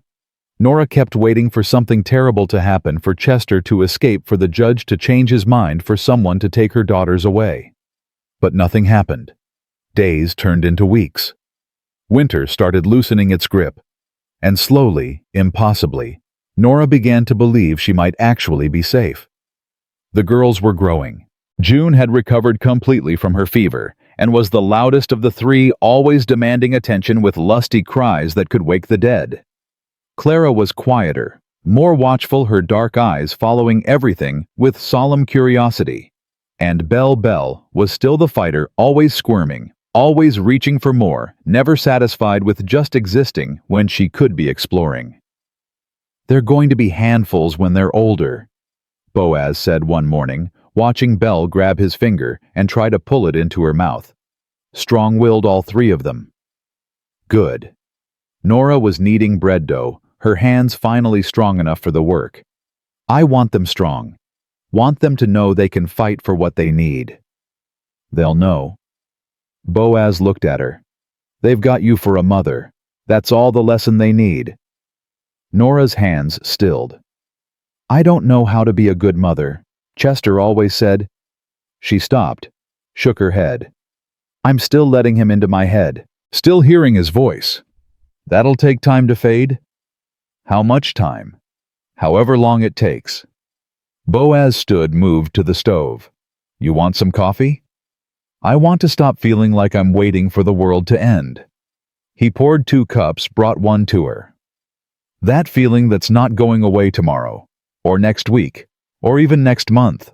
But someday you'll wake up and realize you forgot to be afraid, that you went a whole hour, maybe a whole day without checking the door, or listening for footsteps, or bracing for impact." He touched her shoulder, brief and gentle. "That's when you know you're healing." "Has that happened for you with Adeline?" Boaz was quiet for a long moment. "Some days, not all, but more now than before." "What changed?" He looked at her, really looked at her. "You did. You and those girls, you reminded me what it feels like to care about tomorrow, to have reasons to keep going instead of just existing." Norah's throat closed. "Boaz, I'm not asking for anything." He said it quick. "I know you're not ready. Hell, I don't know if I'm ready, but I need you to know you being here, it matters. To me. You matter." "I matter." Norah said the words, slow testing them. I'm not used to mattering. Get used to it. He smiled slightly. Because you're stuck with me now, and I don't let go of things that matter. Something warm unfurled in Norah's chest. Something that felt dangerously close to happiness. That afternoon, Hester rode up with news and a wagon full of supplies. Town's still talking about the trial, she announced, setting down a basket of eggs. Half the people think you're a saint for surviving. Other half think you're a whore for living up here with Boaz. Let them think what they want. Norah was feeding Clara, watching the baby's face scrunch with concentration. I'm done caring about other people's opinions. Good. That's the spirit. Hester pulled out a package wrapped in brown paper. Brought you something. From the women in town, the ones who aren't idiots. Inside was fabric. Soft cotton in blues and yellows and greens. Enough to make dresses for the girls, maybe a new dress for Norah too. They wanted you to know. Hester's voice went soft. They wanted you to know you're not alone. That what happened to you, it's happened to others. Maybe not as bad, but bad enough. And seeing you stand up, seeing you fight it gave them hope. Made them think maybe they could fight too. Norah's vision blurred. I don't know what to say. Don't say anything. Just keep living. Keep showing those girls that women can be strong. That we don't have to accept whatever men decide we deserve. Hester squeezed her hand. You're doing important work here, girl. Even if it doesn't feel like it. After Hester left, Norah stood on the porch, holding the fabric and crying. Not sad tears.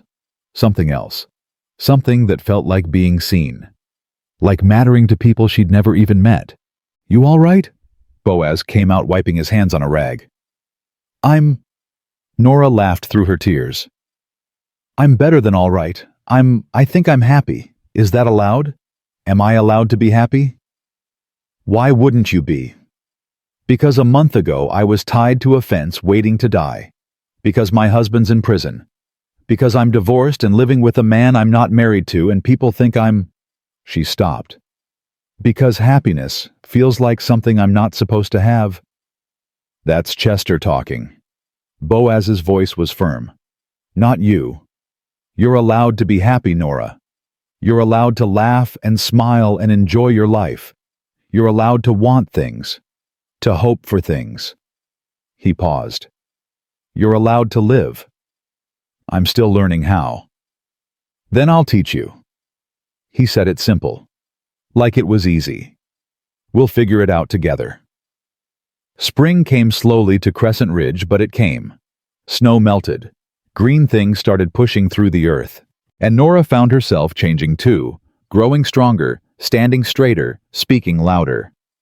The woman who'd whispered apologies for existing was slowly becoming someone else. Someone braver. The girls were 4 months old when June said her first word. Not Mama, like Norah had hoped, but Pa, looking right at Boaz while he carved at his workbench. Did she just... Boaz froze his knife mid-stroke. Did she just call me Pa? June said it again clearer this time, then laughed like she'd told the world's best joke. Boaz's face did something complicated.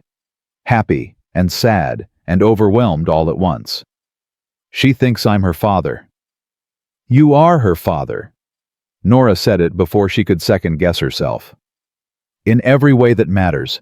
You're the one who saved her, who feeds her, who gets up in the night when she cries, who carves toys for her and her sisters. She moved closer. Chester gave them life. But you're teaching them how to live. Norah. His voice was rough. You can't just people will think. Let them think. She touched his arm. The girls need a father.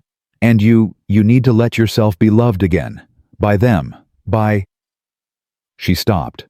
Couldn't quite finish that sentence yet, but Boaz heard it anyway. Heard what she couldn't say. I need time, he said quietly. We both do. To figure out what this is. What it could be. I know. Norah pulled back. I'm not asking for I don't expect. But someday. He looked at her directly. Someday when you're ready. When we're both ready. Maybe we could. Maybe. She smiled. Someday. It was enough. For now, it was enough.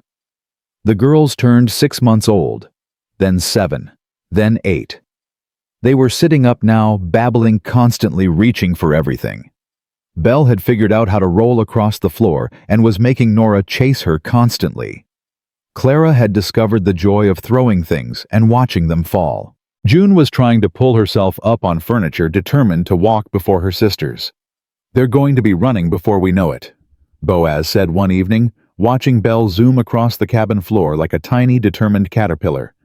"Going to need a bigger place soon. More room for them to grow." "Are you saying this cabin's too small?" Norah was mending one of his shirts, her stitches neat, and even now that her hands had fully healed. "I'm saying—" He paused. "I'm saying maybe it's time to build something bigger. Something that fits all of us. Something that feels less like a hermit's hideout and more like a home." "Yeah." He smiled. "A home." They started planning. Spent evenings sketching rough designs on scraps of paper, arguing good-naturedly about where the kitchen should go, how many bedrooms they'd need, whether the porch should face east or west. It was the most fun Norah had ever had. Planning something, building something, creating a future instead of just surviving the present. "I want the girls to have their own room," she said. "A real room with windows and enough space for all of them. They should have their own rooms. 3 rooms, 1 for each." Boaz was drawing his large hands surprisingly delicate with the pencil. "They're individuals. They deserve individual space." That's a lot of rooms." "So we build a lot of rooms." He looked at her. "Norah, I'm not poor. I've been saving money for 16 years with nothing to spend it on. Let me spend it on this. On you and the girls. On building something that matters. You really want this, want us. More than I've wanted anything in a very long time." He set down the pencil. "But I need to know, do you want this? Want to stay here permanently? Or are you just staying until you figure out what comes next?" Norah thought about it. Really thought about it. Thought about the woman she'd been when she arrived, broken, terrified, certain she had no future. Thought about the woman she was becoming, stronger, braver, learning to believe she deserved good things. "I want to stay," she said finally. "Not because I'm scared to leave. Not because I don't have options. But because this is where I want to be. With you. Building a life. Raising my girls. Being—" She struggled for the word. "Being happy. Then we build." Boaz's smile was wide and genuine. "We build something big enough for all of us. Something strong enough to last." They broke ground in late spring. Boaz hired men from town to help with the heavy work. Some of them were the same men who'd whispered about Norah, who'd judged her, who'd believed Chester's lies. But they needed work, and Boaz paid well, so they came. Norah watched them, sometimes these men who'd thought her worthless, now working to build her home. There was something satisfying about it, something that felt like justice. "You're smiling," Boaz said, coming to stand beside her. "What's funny?" "Just thinking about how life works sometimes, how the people who judged me are now building my house." She looked at him. "Think they've learned anything?" "Probably not. Most people don't." He handed her a piece of wood. "But some do, and that's enough." The house went up quickly. By midsummer, the frame was standing. By fall, walls were up and the roof was on. By the time the girls turned 1 year old, the house was finished, bigger than anything Norah had imagined, with wide windows and smooth wooden floors and 5 bedrooms, plus a huge kitchen and a porch that wrapped around 3 sides. "It's too much," Norah kept saying. "It's too big. It's exactly right." Boaz carried June through the empty rooms, the baby giggling and reaching for everything. "It's got room for the girls to grow. Room for you to breathe. Room for—" He stopped. "Room for what?" "Room for whatever comes next." He looked at her. "Room for more life. More people. More everything. Norah understood what he wasn't saying. Room for more children, room for a real family, room for them to become something more than just whatever they were now. Boaz. She set down Clara, who immediately crawled toward her sister. I need to tell you something. All right. I'm scared. The words came fast. I'm scared of wanting this too much. Scared of letting myself love you and then something happening. You leaving, you dying, you realizing I'm not worth all this trouble. Norah. Let me finish. She took a breath. But I'm more scared of not trying, of living my whole life afraid to want things because wanting leads to losing. And I don't want to live like that anymore. I don't want my daughters to grow up thinking love is something to be afraid of. Boaz crossed the room, took her hands. I can't promise nothing bad will ever happen. Can't promise I won't die someday, or that life won't throw terrible things at us. But I can promise I'll be here as long as I'm breathing. That I'll fight for you and those girls with everything I have. That I'll never make you feel small or worthless or like you're anything less than extraordinary. He paused. And I can promise that I love you. Have loved you since hell, since probably the first week. When you stood up to Chester in the yard, even though you were terrified. When you chose to fight instead of giving up. You love me. The words came out broken, wondering. I love you. He said it firm, clear. I love your strength and your kindness and the way you sing to those babies.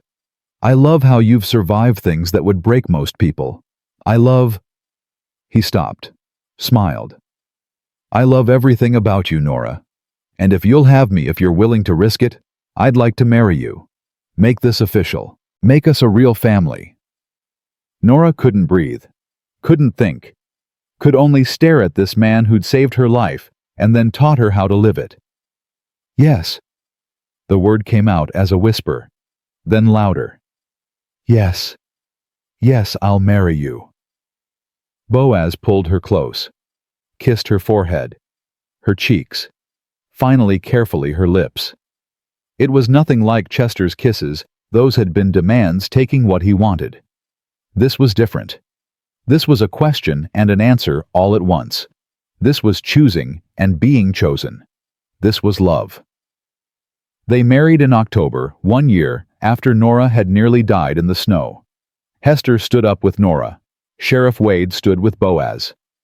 The girls were there too. Of course, June and Clara and Belle, all wearing dresses Norah had made from that fabric the women had given her, all giggling and grabbing at everything with their chubby hands. The ceremony was simple, quick, just the judge and a few witnesses. But when Boaz slipped a ring onto Norah's finger, carved from the same cedar he'd used for the girls' name plaques, she felt something shift in her chest, something that felt like coming home. You're mine now, Boaz said quietly.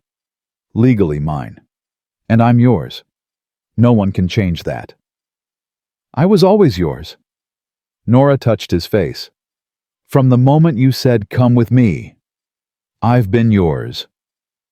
They had a small celebration at the house. Hester brought food. A few neighbors came, the ones who'd believed Norah, who'd testified or supported her. Sarah Jenkins was there holding Belle and crying happy tears. Sheriff Wade made a toast about justice and second chances and the importance of choosing right over easy.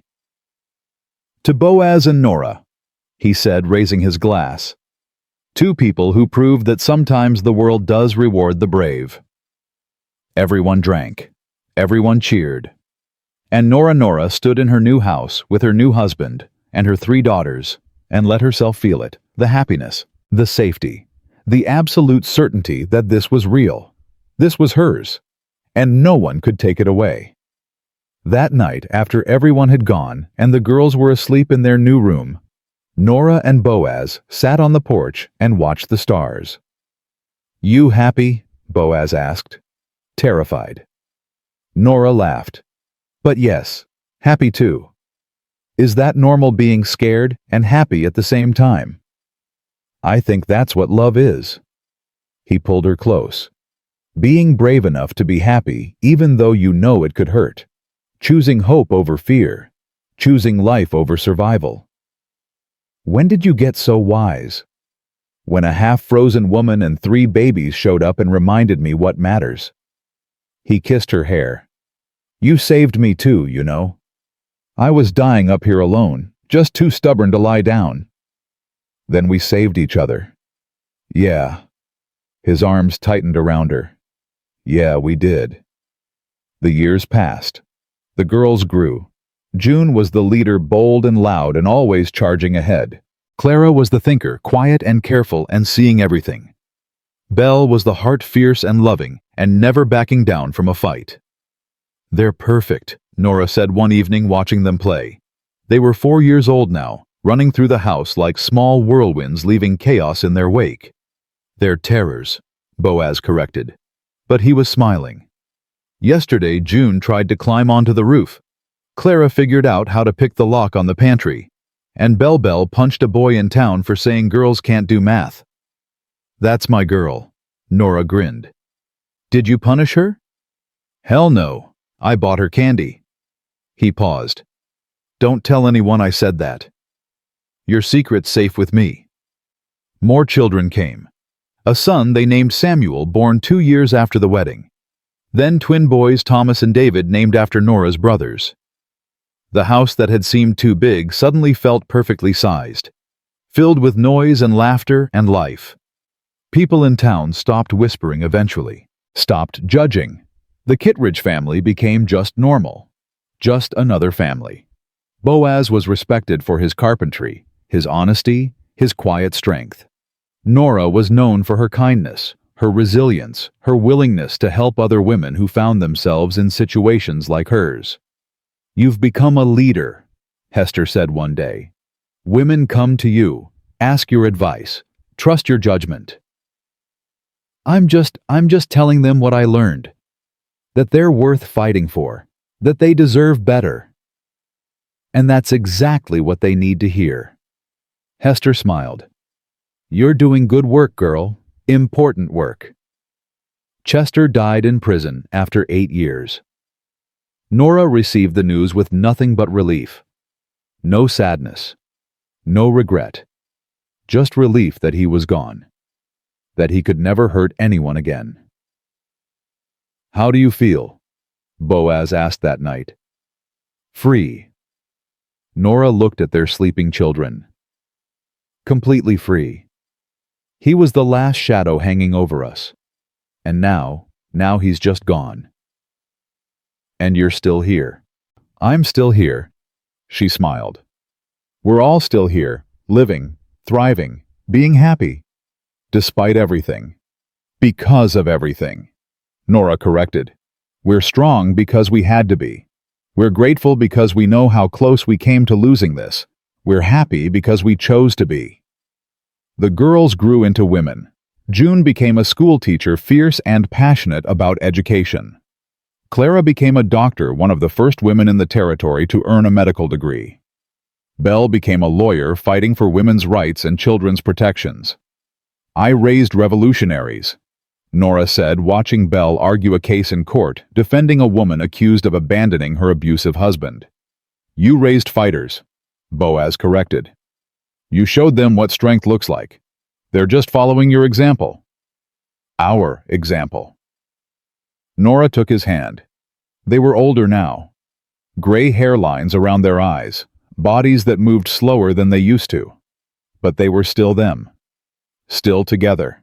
We did this together. Yeah. Boaz smiled. Yeah, we did. Years later, Norah stood on the porch of their house, the house Boaz had built, that had sheltered their family, that had witnessed so much life, and watched her grandchildren play in the yard. June's children, Clara's children, Belle's children. All of them loud and wild and free. They're beautiful, Boaz said, coming to stand beside her. He moved slower now, his body worn by years of hard work. But his eyes were still bright, still sharp. They're ours. Norah leaned against him. Our legacy. Proof that we survived. That we built something that matters. You built something that matters. He kissed her forehead. I just gave you a place to do it. You gave me everything. Norah turned to face him. You gave me my life back, my dignity, my freedom. You gave me love when I thought I'd never deserve it. You gave me daughters who grew into warriors, sons who learned what real strength looks like. You gave me... Her voice cracked. You gave me everything, Boaz. Everything. You gave me the same. His arms wrapped around her. Gave me a reason to live instead of just exist. Gave me a family. Gave me purpose. Gave me you. They stood like that for a long time, watching the children play, feeling the weight of their years and the lightness of their love. Do you ever think about that night? Norah asked. The blizzard, the fence, how close we came to every day. Boaz's voice was quiet. Every single day, I think about how I almost rode past, almost missed you. And then, I think about everything that came after the trial, the house, the children, all of it. And I think sometimes the worst moments lead to the best lives. Not despite the worst moments, Norah said softly. Because of them. Because they teach us what matters, what's worth fighting for. And what's worth fighting for?